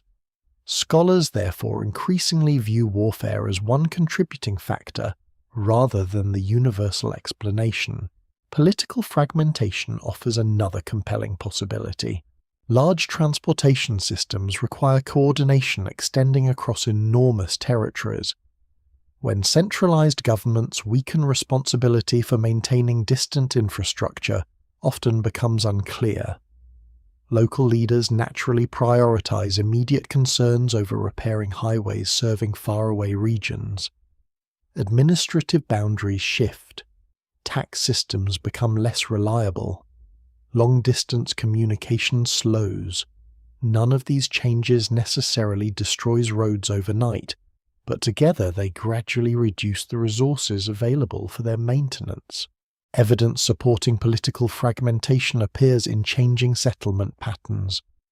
Regional centers, once closely integrated with broader administrative systems, become increasingly independent. Standardized construction techniques give way to more localized approaches. Public building projects become smaller and less ambitious. Archaeologists often identify this transition through subtle variations in architecture, material culture, and road repairs rather than dramatic destruction. Economic decline presents an equally persuasive explanation. Maintaining extensive infrastructure demands continuous investment. Roads produce enormous long-term benefits, but they rarely generate immediate wealth on their own. Prosperous economies can easily support maintenance crews, bridge construction, drainage improvements, and roadside facilities. Shrinking economies struggle to justify these ongoing costs. Trade networks leave especially revealing archaeological evidence. Imported goods become progressively rarer. Luxury materials disappear first. Long-distance exchange contracts while local production expands. Workshops specializing in exported products gradually close or shift toward regional markets. Chemical analysis of artifacts repeatedly demonstrates that commercial connections spanning hundreds of kilometers slowly shorten as economic integration weakens. Still, economic decline itself raises another question. Why does prosperity diminish in the first place? Environmental stress offers one possible answer. Modern paleoclimate research has transformed historical understanding over the past several decades. Scientists studying ancient tree rings, lake sediments, cave formations, glacier ice and pollen records now reconstruct remarkably detailed environmental histories reaching back thousands of years.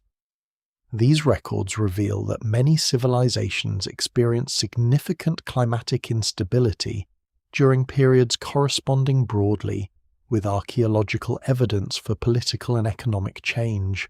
Extended droughts reduce agricultural productivity. Floods repeatedly damage infrastructure. Changing temperatures alter growing seasons. Rivers shift course. Forests expand or retreat.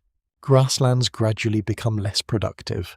None of these environmental pressures automatically destroys a civilization. Human societies display extraordinary resilience. Communities adapt through migration, technological innovation, changing agricultural practices and political reform. Problems arise when multiple environmental stresses occur simultaneously or persist for generations, gradually overwhelming existing institutions. Scholars remain careful not to embrace environmental determinism. Climate influences history, but it never dictates human decisions with complete certainty. Neighboring societies experiencing similar environmental conditions sometimes respond very differently. Strong political organization, effective resource management, and social cooperation can greatly improve resilience. Environmental change creates challenges. Human choices determine how successfully those challenges are addressed. Disease represents another possible factor. Ancient epidemics rarely leave obvious archaeological traces because most pathogens disappear long before excavation begins. Nevertheless, dense populations connected by active transportation networks naturally create opportunities for infectious diseases to spread more rapidly than in isolated communities. Historical examples from later periods demonstrate how roads facilitating trade also facilitate epidemics. The evidence, however, remains incomplete. Without written records describing symptoms or mortality identifying prehistoric or ancient disease outbreaks, proves extremely difficult. Genetic analysis of ancient human remains occasionally detects pathogen DNA, but preservation varies greatly between sites. As a result, scholars generally consider epidemic disease a plausible contributing factor in some regions rather than a universally applicable explanation. Migration adds yet another layer of complexity. People rarely remain stationary when conditions deteriorate. Farmers relocate toward more reliable water sources. Merchants follow changing trade opportunities. Entire communities gradually abandon marginal landscapes in favor of more productive regions. Archaeological surveys often reveal expanding settlements in some areas precisely when neighboring regions experience decline. From the perspective of those migrating, this is not necessarily collapse. It is adaptation. The road network itself, ironically, makes such movement easier. Routes originally constructed to support prosperity now guide families toward new opportunities elsewhere. The civilization changes shape rather than disappearing instantly. Popular culture frequently proposes more dramatic explanations. Some suggest mysterious lost technologies. Others imagine unknown invaders wiping out entire populations. Legends speak of divine punishment or supernatural catastrophe. More recently, speculative theories involving advanced forgotten civilizations or extraterrestrial influence occasionally capture public attention. Mainstream archaeology finds little convincing evidence supporting such claims. The true story, although less sensational, is ultimately more fascinating. Complex societies rarely fail for only one reason. Instead, they experience interacting pressures reinforcing one another over many generations. Environmental stress weakens agricultural production. Economic decline reduces available resources. Political fragmentation complicates coordinated responses. Infrastructure deteriorates. Trade contracts. Migration increases. Local adaptations succeed in some regions while failing in others. Each problem intensifies the next. No single explanation fully accounts for the disappearance of the forgotten roads, because no single cause exists. What survives in the archaeological record instead reveals the gradual unraveling of a remarkably interconnected world. Its greatest strength, its ability to link distant landscapes into one functioning civilization, also becomes one of its greatest vulnerabilities. When enough connections begin failing, the entire network slowly loses coherence. The roads remain physically present for many years. Their stones do not suddenly vanish. What disappears first is the civilization's ability to keep them alive. The silence that eventually settles across the ancient highways is therefore not the sound of one catastrophic event. It is the quiet accumulation of countless ordinary decisions, natural changes, and historical circumstances, each too small to destroy a civilization alone, yet together powerful enough to reshape the course of human history forever. History has a habit of refusing to begin from nothing. Even when one civilization disappears, the landscapes it shaped rarely return to complete emptiness. Fields remain fertile where generations once farmed them. Bridges continue spanning rivers long after the names of their builders are forgotten. Roads, perhaps more than any other human creation, possess an extraordinary ability to outlive the societies that first imagined them. They do not simply vanish with the governments that maintain them. Instead, they wait, inviting new travelers who often have little idea whose footsteps they are following. The first people to inherit these abandoned roads rarely think of themselves as explorers uncovering ancient history. They are farmers searching for easier routes between villages, merchants looking for dependable crossings, herders moving livestock through familiar valleys, or migrating communities settling landscapes that appear largely deserted. Practical necessity rather than historical curiosity guides their decisions. When they discover a well-built road crossing difficult terrain, they use it because it works. Over time, forgotten infrastructure quietly becomes part of entirely new civilizations. Archaeologists repeatedly observe this pattern across the ancient world. A road originally built centuries earlier continues serving local traffic, despite receiving little formal maintenance. Small repairs are made using whatever materials happen to be available. Broken paving stones are replaced with gravel or compacted earth. Timber bridges substitute for collapsed stone crossings. The road changes gradually layer upon layer, preserving traces of multiple generations rather than a single moment in history. Sometimes the new inhabitants recognize that the road predates them. Ancient traditions preserved in folklore occasionally describe mysterious builders remembered only through legend. Massive stone causeways are attributed to giants, forgotten kings, or mythical ancestors possessing extraordinary strength. In many cultures, impressive ruins become associated with supernatural beings simply because later populations struggle to imagine ordinary humans constructing such ambitious works without modern technology. Scholars approach these stories with caution. Legends rarely preserve precise historical details over many centuries, yet they often contain faint echoes of genuine memory. A tale describing an impossibly old road may not accurately identify its builders, but it sometimes reflects a community's awareness that the structure belongs to a far earlier age. Oral traditions evolve continuously, blending fragments of historical experience with imagination, symbolism, and changing cultural values.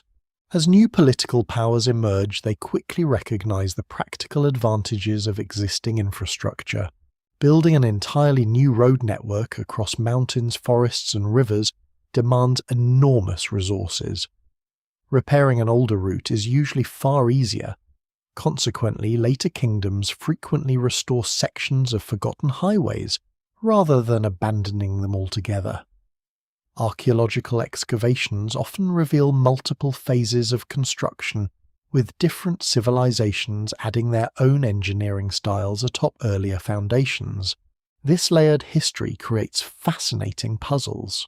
A bridge may contain stones quarried by one civilization, arches rebuilt centuries later by another, and medieval repairs added long afterward. Road surfaces accumulate similar complexity. Beneath a relatively recent layer of gravel may lie carefully fitted paving stones dating back many hundreds of years.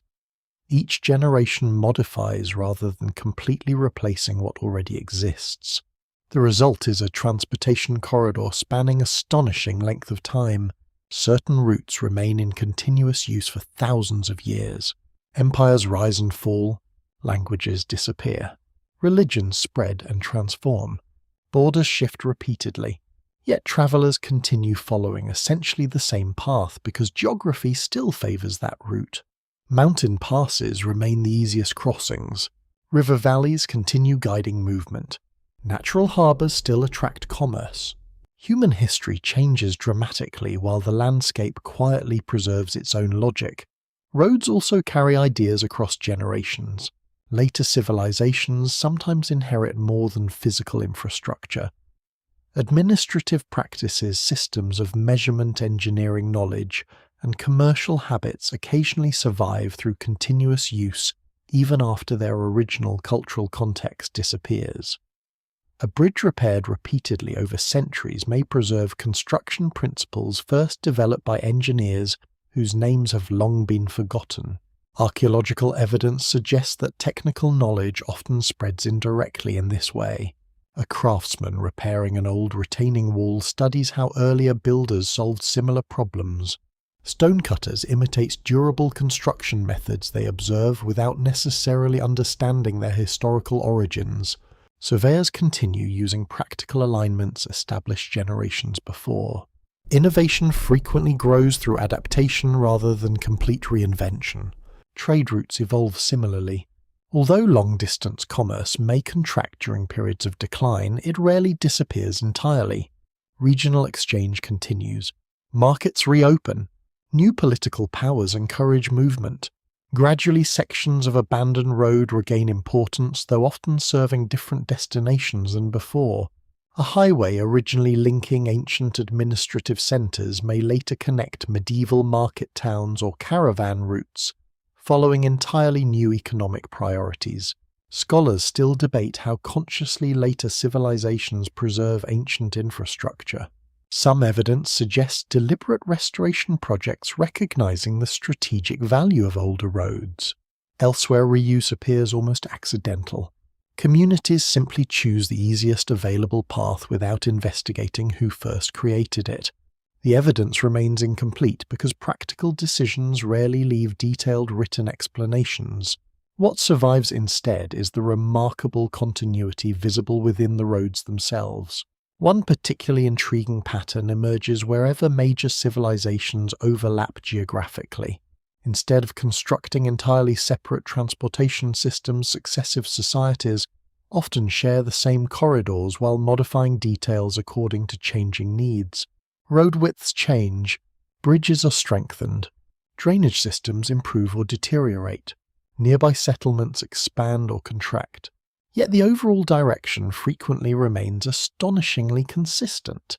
This continuity reminds archaeologists that geography exerts a powerful influence across history. Human societies possess remarkable creativity, but mountains remain mountains. Rivers still seek the lowest ground. Deserts continue limiting movement toward reliable water. The most efficient routes discovered thousands of years ago often remain the most efficient today. Not every road survives, of course. Some disappear permanently beneath changing coastlines. Others are buried by volcanic eruptions or deep river sediments. Forests reclaim abandoned mountain paths. Desert dunes swallow ancient causeways almost completely. Urban expansion destroys countless archaeological remains beneath modern cities. Every surviving fragment therefore represents only part of a much larger network whose full extent may never be known.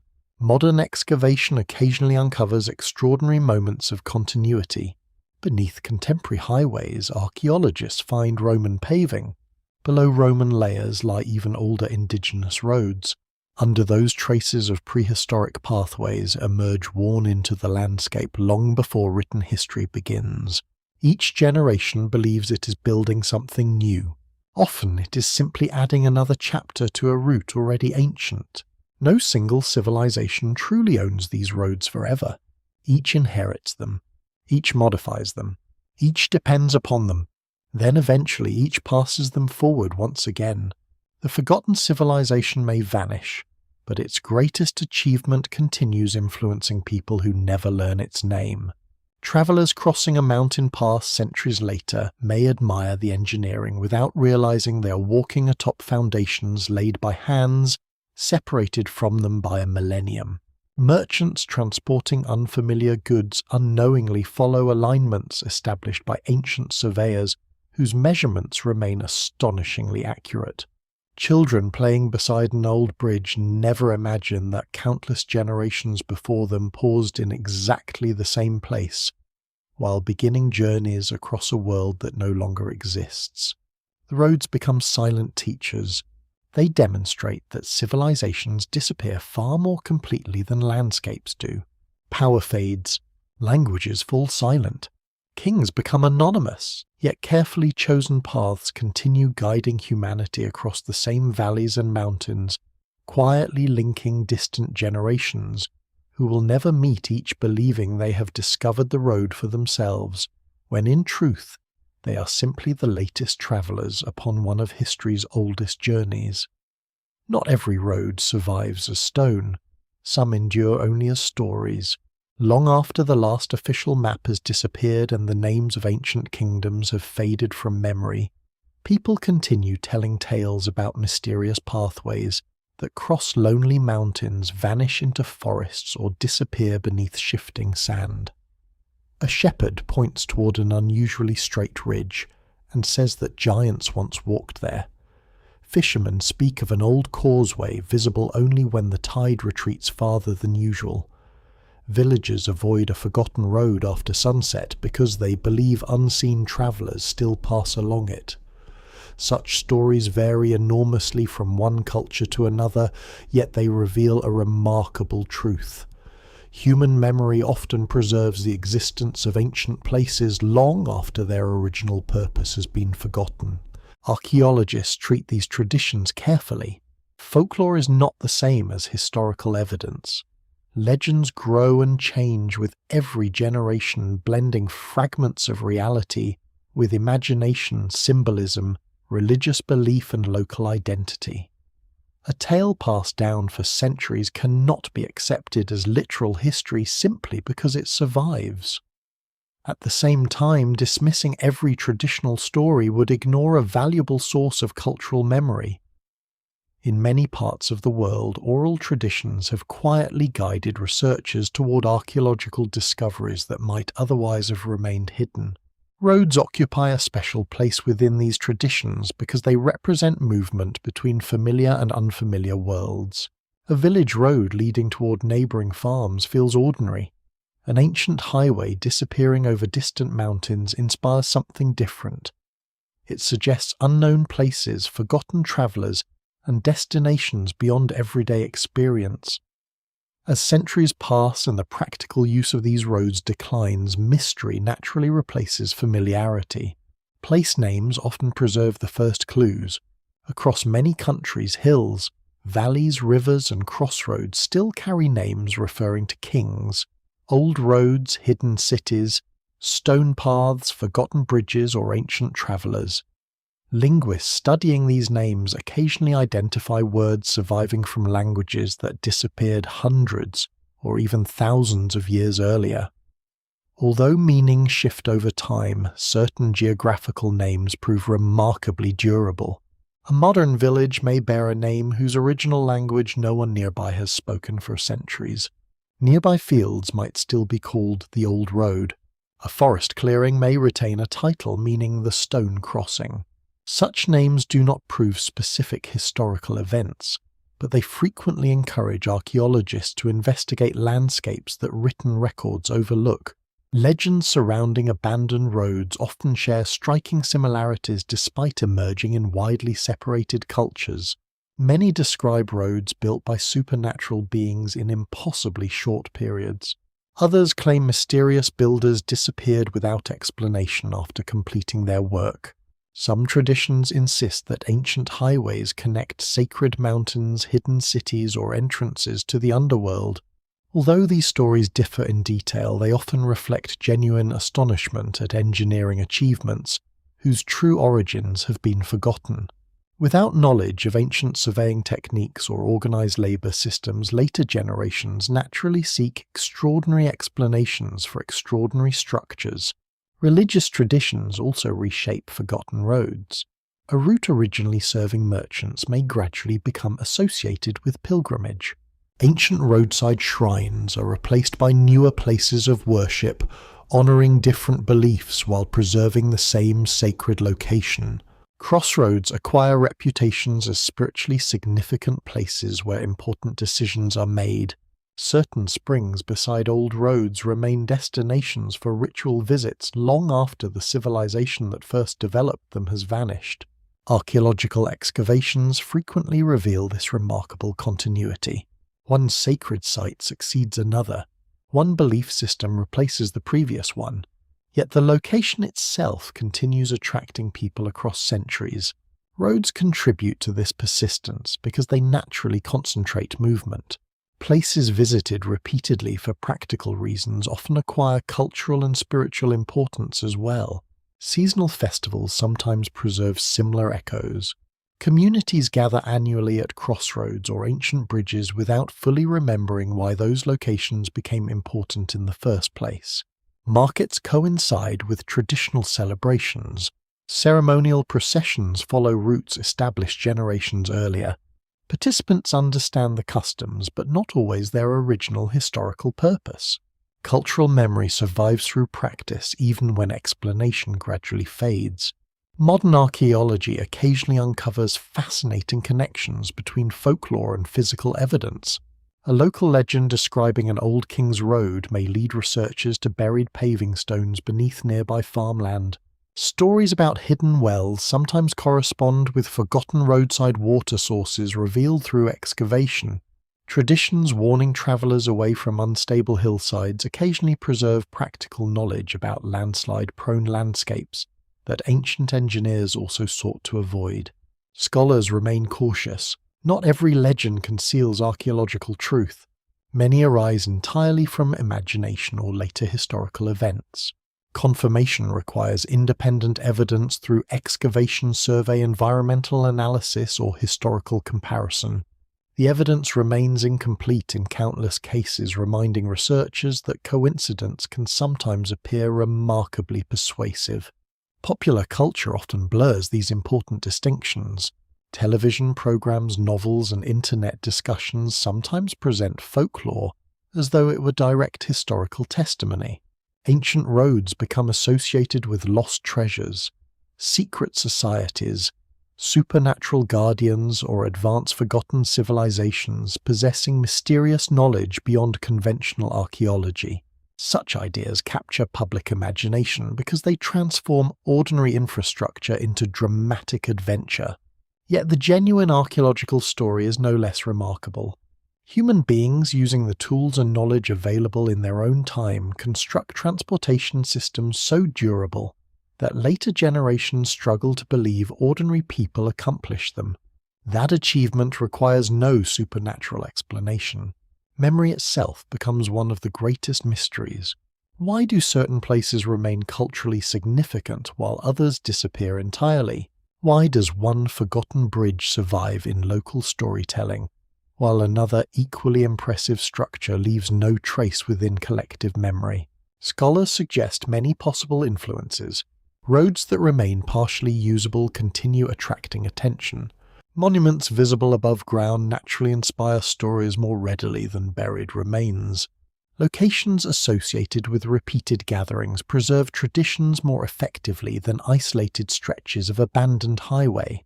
No single explanation fully accounts for which fragments of the ancient world survive within folklore. The process is shaped by chance as much as by history. Each generation chooses often unconsciously which stories deserve repeating. Some traditions disappear after only a few decades. Others endure for centuries despite enormous cultural change. The forgotten roads exist simultaneously in two different landscapes. One is physical, stone, earth, bridges, drainage ditches, way stations.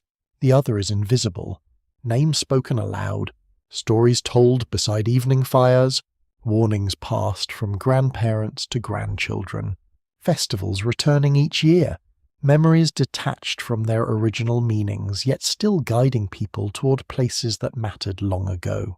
Modern archaeologists increasingly recognize that understanding the ancient world requires listening to both landscapes. Scientific evidence provides dates, construction methods, environmental history, and material remains. Traditional knowledge offers clues about locations worthy of investigation. and reveals how later communities understand the ruins surrounding them. Neither source is complete on its own. Together they create a richer picture of how civilizations continue influencing humanity long after political power has vanished. The forgotten civilization loses its language, its rulers, its institutions, even its name. Yet somewhere along an old mountain path a child still hears a story explaining why the stones beneath their feet are older than anyone can remember. The tale may no longer describe the true builders. It may blend myth with memory until the original history becomes almost unrecognizable. But the road has not been entirely forgotten. It survives in both the earth and the imagination, quietly reminding every generation that the past is never completely buried. There is a quiet irony hidden within the modern world. Every day, millions of people travel roads they believe belong entirely to the present, rarely considering that the route beneath their tires may have been chosen thousands of years ago. The asphalt is new. The painted lines are recent. Bridges have been rebuilt many times. Yet beneath these familiar surfaces, the logic of an ancient civilization often remains intact. Long before engines, railways, or satellites existed, surveyors carrying little more than experience and careful observation identified the same valleys, ridges, river crossings, and mountain passes that modern engineers continue to favor today. Geography changes slowly, human technology changes rapidly. That contrast explains why forgotten roads continue shaping modern transportation long after their builders disappear. Rivers still carve familiar channels through the landscape.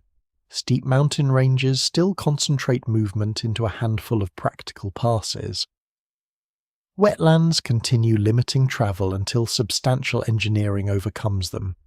Even where modern highways bear no visible resemblance to ancient stone roads, they frequently follow nearly identical alignments because nature still presents the same choices. Archaeologists regularly encounter this continuity during infrastructure projects. Construction crews widening highways uncover buried paving stones beneath modern foundations. Railway expansions expose forgotten bridges preserved below layers of later construction.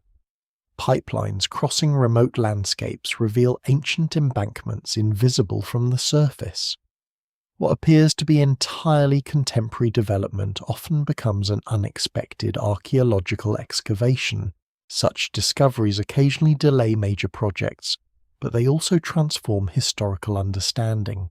A short section of buried road may reveal connections between settlements previously thought unrelated.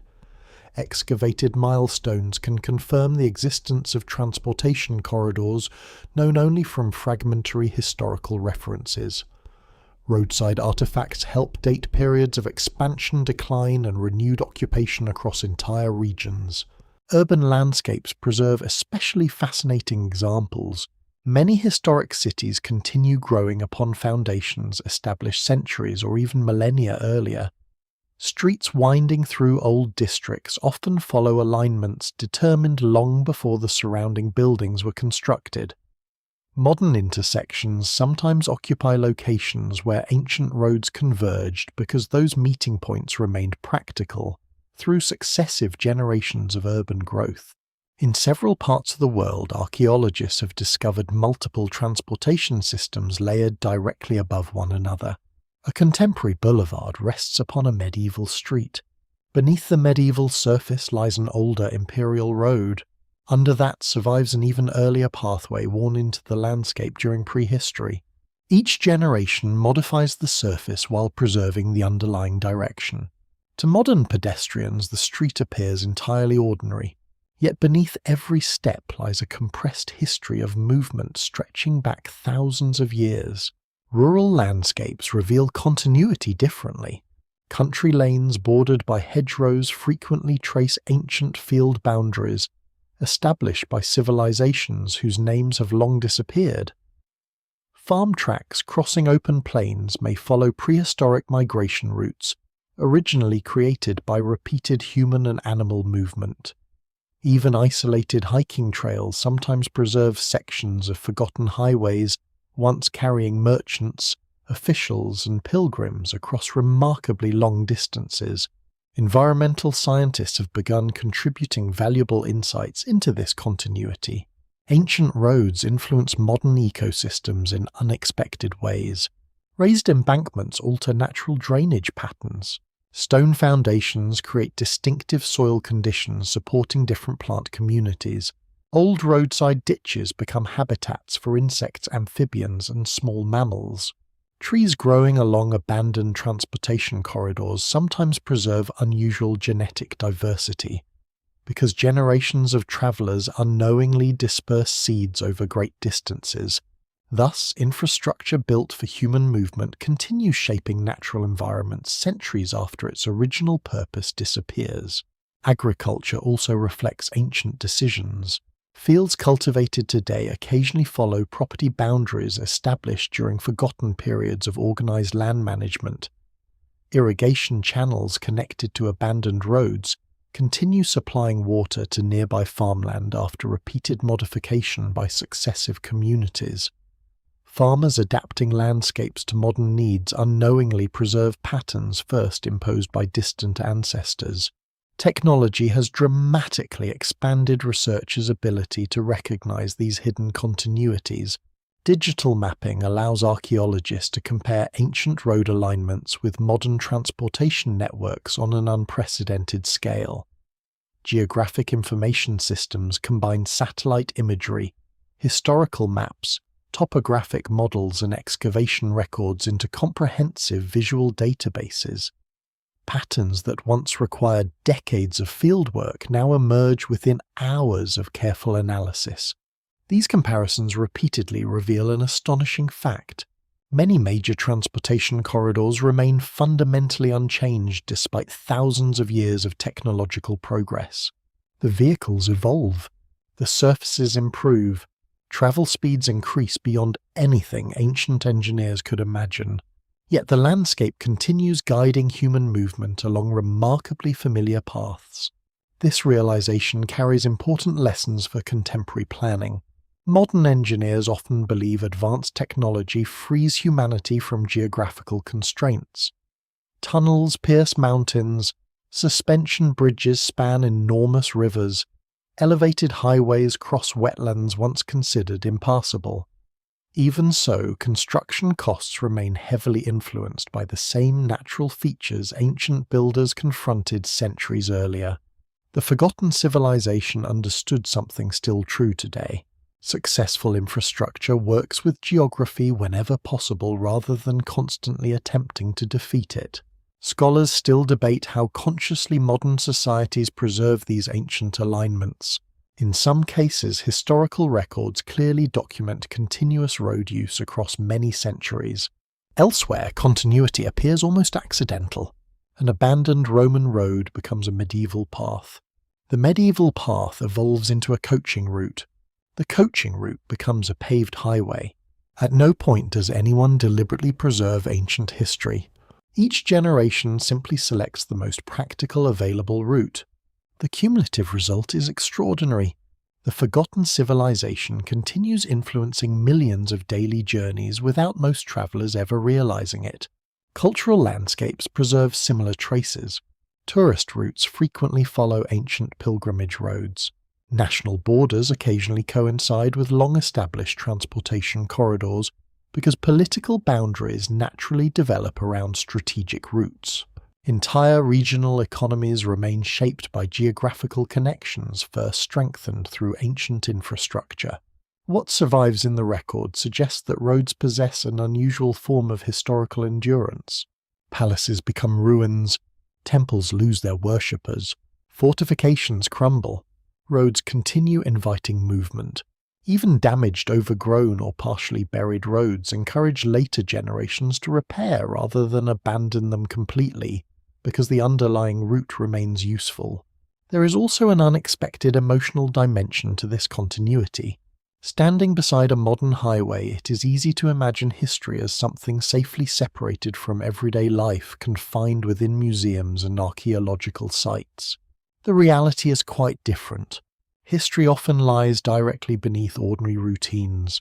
Morning commuters cross rivers where ancient caravans once waited for ferries. Delivery trucks climb mountain passes first surveyed by forgotten engineers. Cyclists follow river valleys that guided merchants carrying bronze salt pottery or grain thousands of years earlier.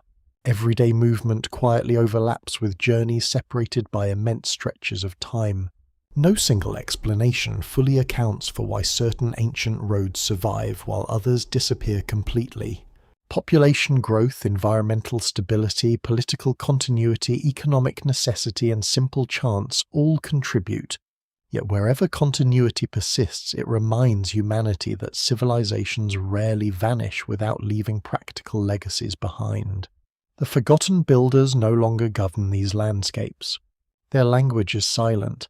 Their beliefs have changed beyond recognition. Their cities may lie buried beneath forests or modern neighborhoods. Still, every traveler following an ancient corridor unknowingly participates in one of history's longest continuous traditions. The destination may be different. The vehicle may be unimaginable to those original surveyors. But the road itself continues fulfilling the purpose for which it was first created. It still connects one place to another. It still shortens distance. It still carries human ambition across the landscape. And in doing so, it quietly ensures that the civilization once thought forgotten remains in a very real sense part of the modern world every single day. As more roads emerge from beneath forests, deserts, and modern cities, archaeologists begin to realize that they are not simply reconstructing transportation. They're reconstructing an entire civilization from the outside inward. Many ancient societies leave behind grand temples, royal tombs, or written chronicles that describe how they wish to be remembered. This forgotten civilization leaves something different. Its roads reveal not ceremonial ideals but everyday reality. They expose how food moved, how governments functioned, how distant communities depended upon one another, and how ordinary lives unfolded across enormous landscapes. Every newly discovered section alters the map. A settlement once believed isolated suddenly appears connected to dozens of neighboring communities. A mountain valley previously considered marginal is revealed as a major corridor linking distant regions.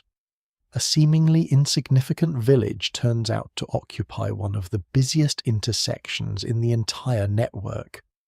Archaeology repeatedly demonstrates that understanding movement changes the interpretation of everything else. For decades, many excavations focused primarily on impressive monuments because they were easiest to identify and often attracted the greatest public attention. Palaces, pyramids, temples, and defensive walls naturally dominated historical narratives. Roads seemed secondary, little more than practical links between important places. Modern research increasingly reverses that perspective. Without the roads, many of those monuments lose much of their meaning.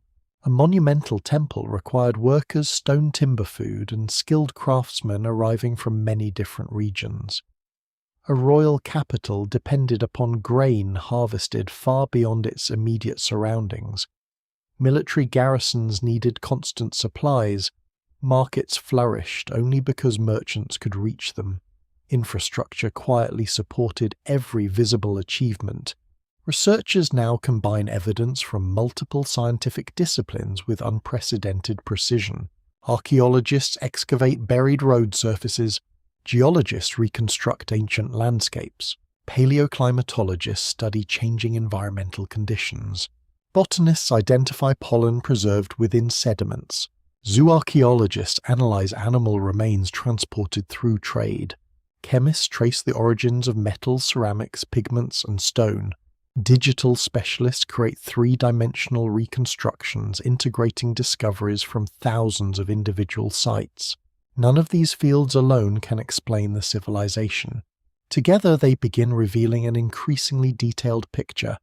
The forgotten roads become the framework connecting every piece of evidence. Food residues discovered at one settlement gain new significance when road analysis reveals regular connections with distant farming regions. Imported pottery makes sense only after trade routes are reconstructed. Even human burials acquire additional meaning when researchers understand how migration and transportation influenced population movement. One of the most surprising discoveries concerns the scale of coordination. Earlier generations of historians often underestimated ancient administrative abilities, assuming large infrastructure projects required technologies unavailable before the modern era. Archaeology has steadily challenged that assumption. The Forgotten Road system demonstrates remarkable planning without relying on modern machinery. Surveyors establish consistent gradients across difficult terrain. Engineers solve complex drainage problems. Construction teams organize labor over vast distances. Maintenance continues for centuries. Such achievements require not only technical skill, but stable institutions capable of sustaining long-term projects through multiple generations. Yet the civilization also reveals remarkable flexibility. Contrary to earlier assumptions, its roads are not rigidly uniform. Builders adapt continuously to local geography. Mountain routes differ from desert crossings. River valleys require different engineering than coastal plains. Rather than imposing one design everywhere, ancient engineers respond intelligently to each environment they encounter. This adaptability likely contributes significantly to the network's extraordinary longevity. Scholars still debate the precise population supported by these transportation systems. Earlier estimates often relied heavily upon visible settlements. Modern technologies such as LiDAR continue identifying previously unknown communities concealed beneath forests or destroyed by later development. As additional sites are mapped, population estimates frequently increase. What once appeared to be scattered villages increasingly resembles a densely connected landscape, supporting far more people than earlier generations imagined. The evidence remains incomplete. Large portions of the ancient network almost certainly remain undiscovered. Modern cities conceal countless archaeological remains beneath streets and buildings.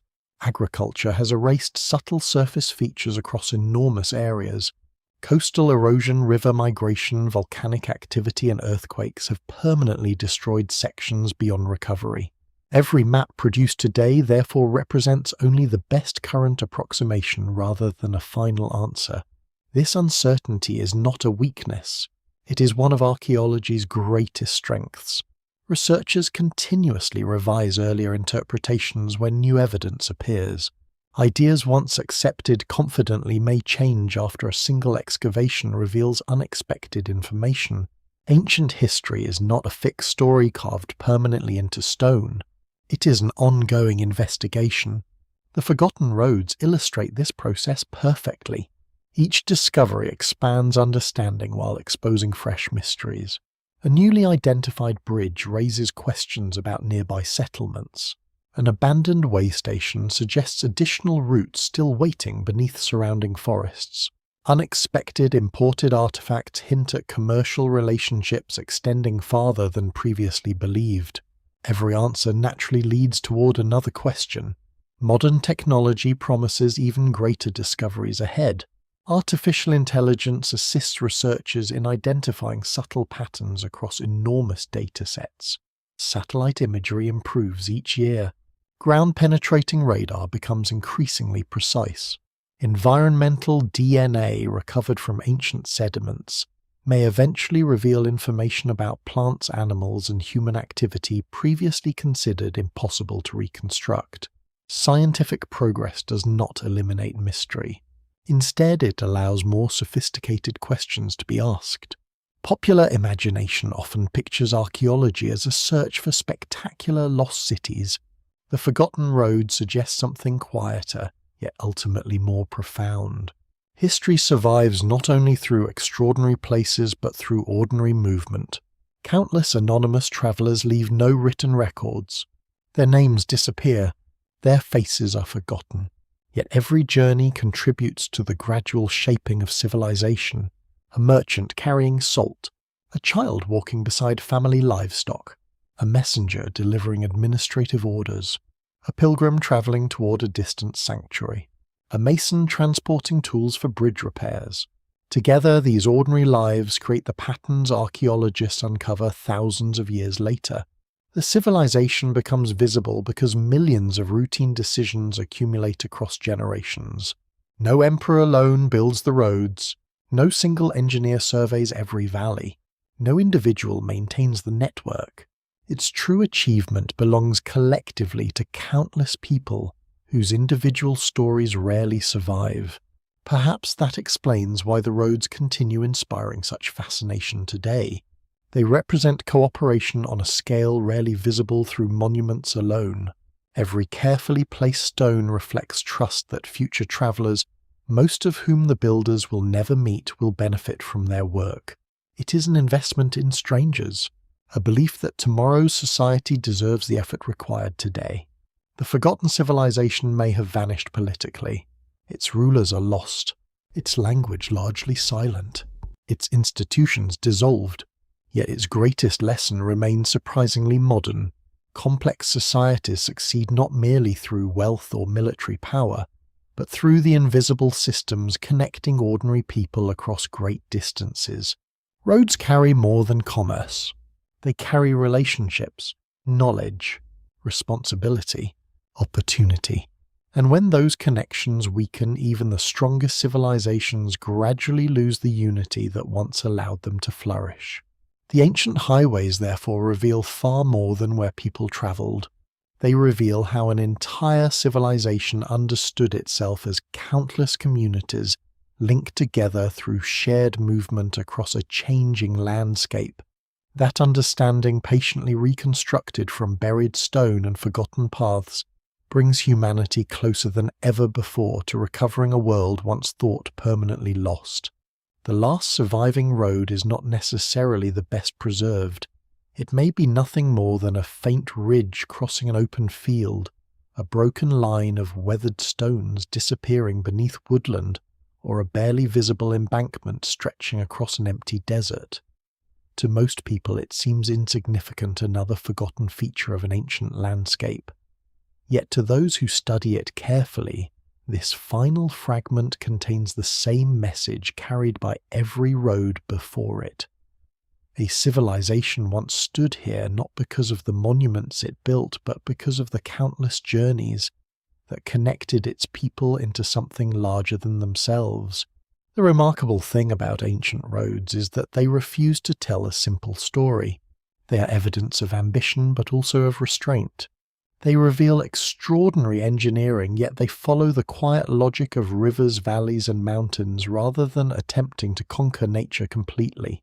They demonstrate political organization while simultaneously preserving the footprints of ordinary merchants, farmers, messengers, pilgrims, craftsmen, and children whose names never appear in history. Every road records movement without recording the travelers themselves. That absence gives the network its haunting character. Standing upon one of these forgotten highways today, it's impossible to know who passed by on the final ordinary day before decline became irreversible. Perhaps a merchant still believed next season's markets would recover. Perhaps a government official assumed damaged bridges would soon be repaired. Perhaps a family relocating to a neighbouring valley expected to return after better harvests. History rarely announces its turning points. People living through them usually believe difficult years are temporary. Only later does archaeology reveal that countless ordinary decisions were gradually carrying an entire civilization toward transformation. This understanding has changed the way historians interpret collapse itself. Earlier generations often imagined civilizations ending abruptly, overwhelmed by invading armies or dramatic natural disasters. Modern evidence paints a more subtle picture. Many societies continue surviving in altered forms long after their great monuments cease to be built.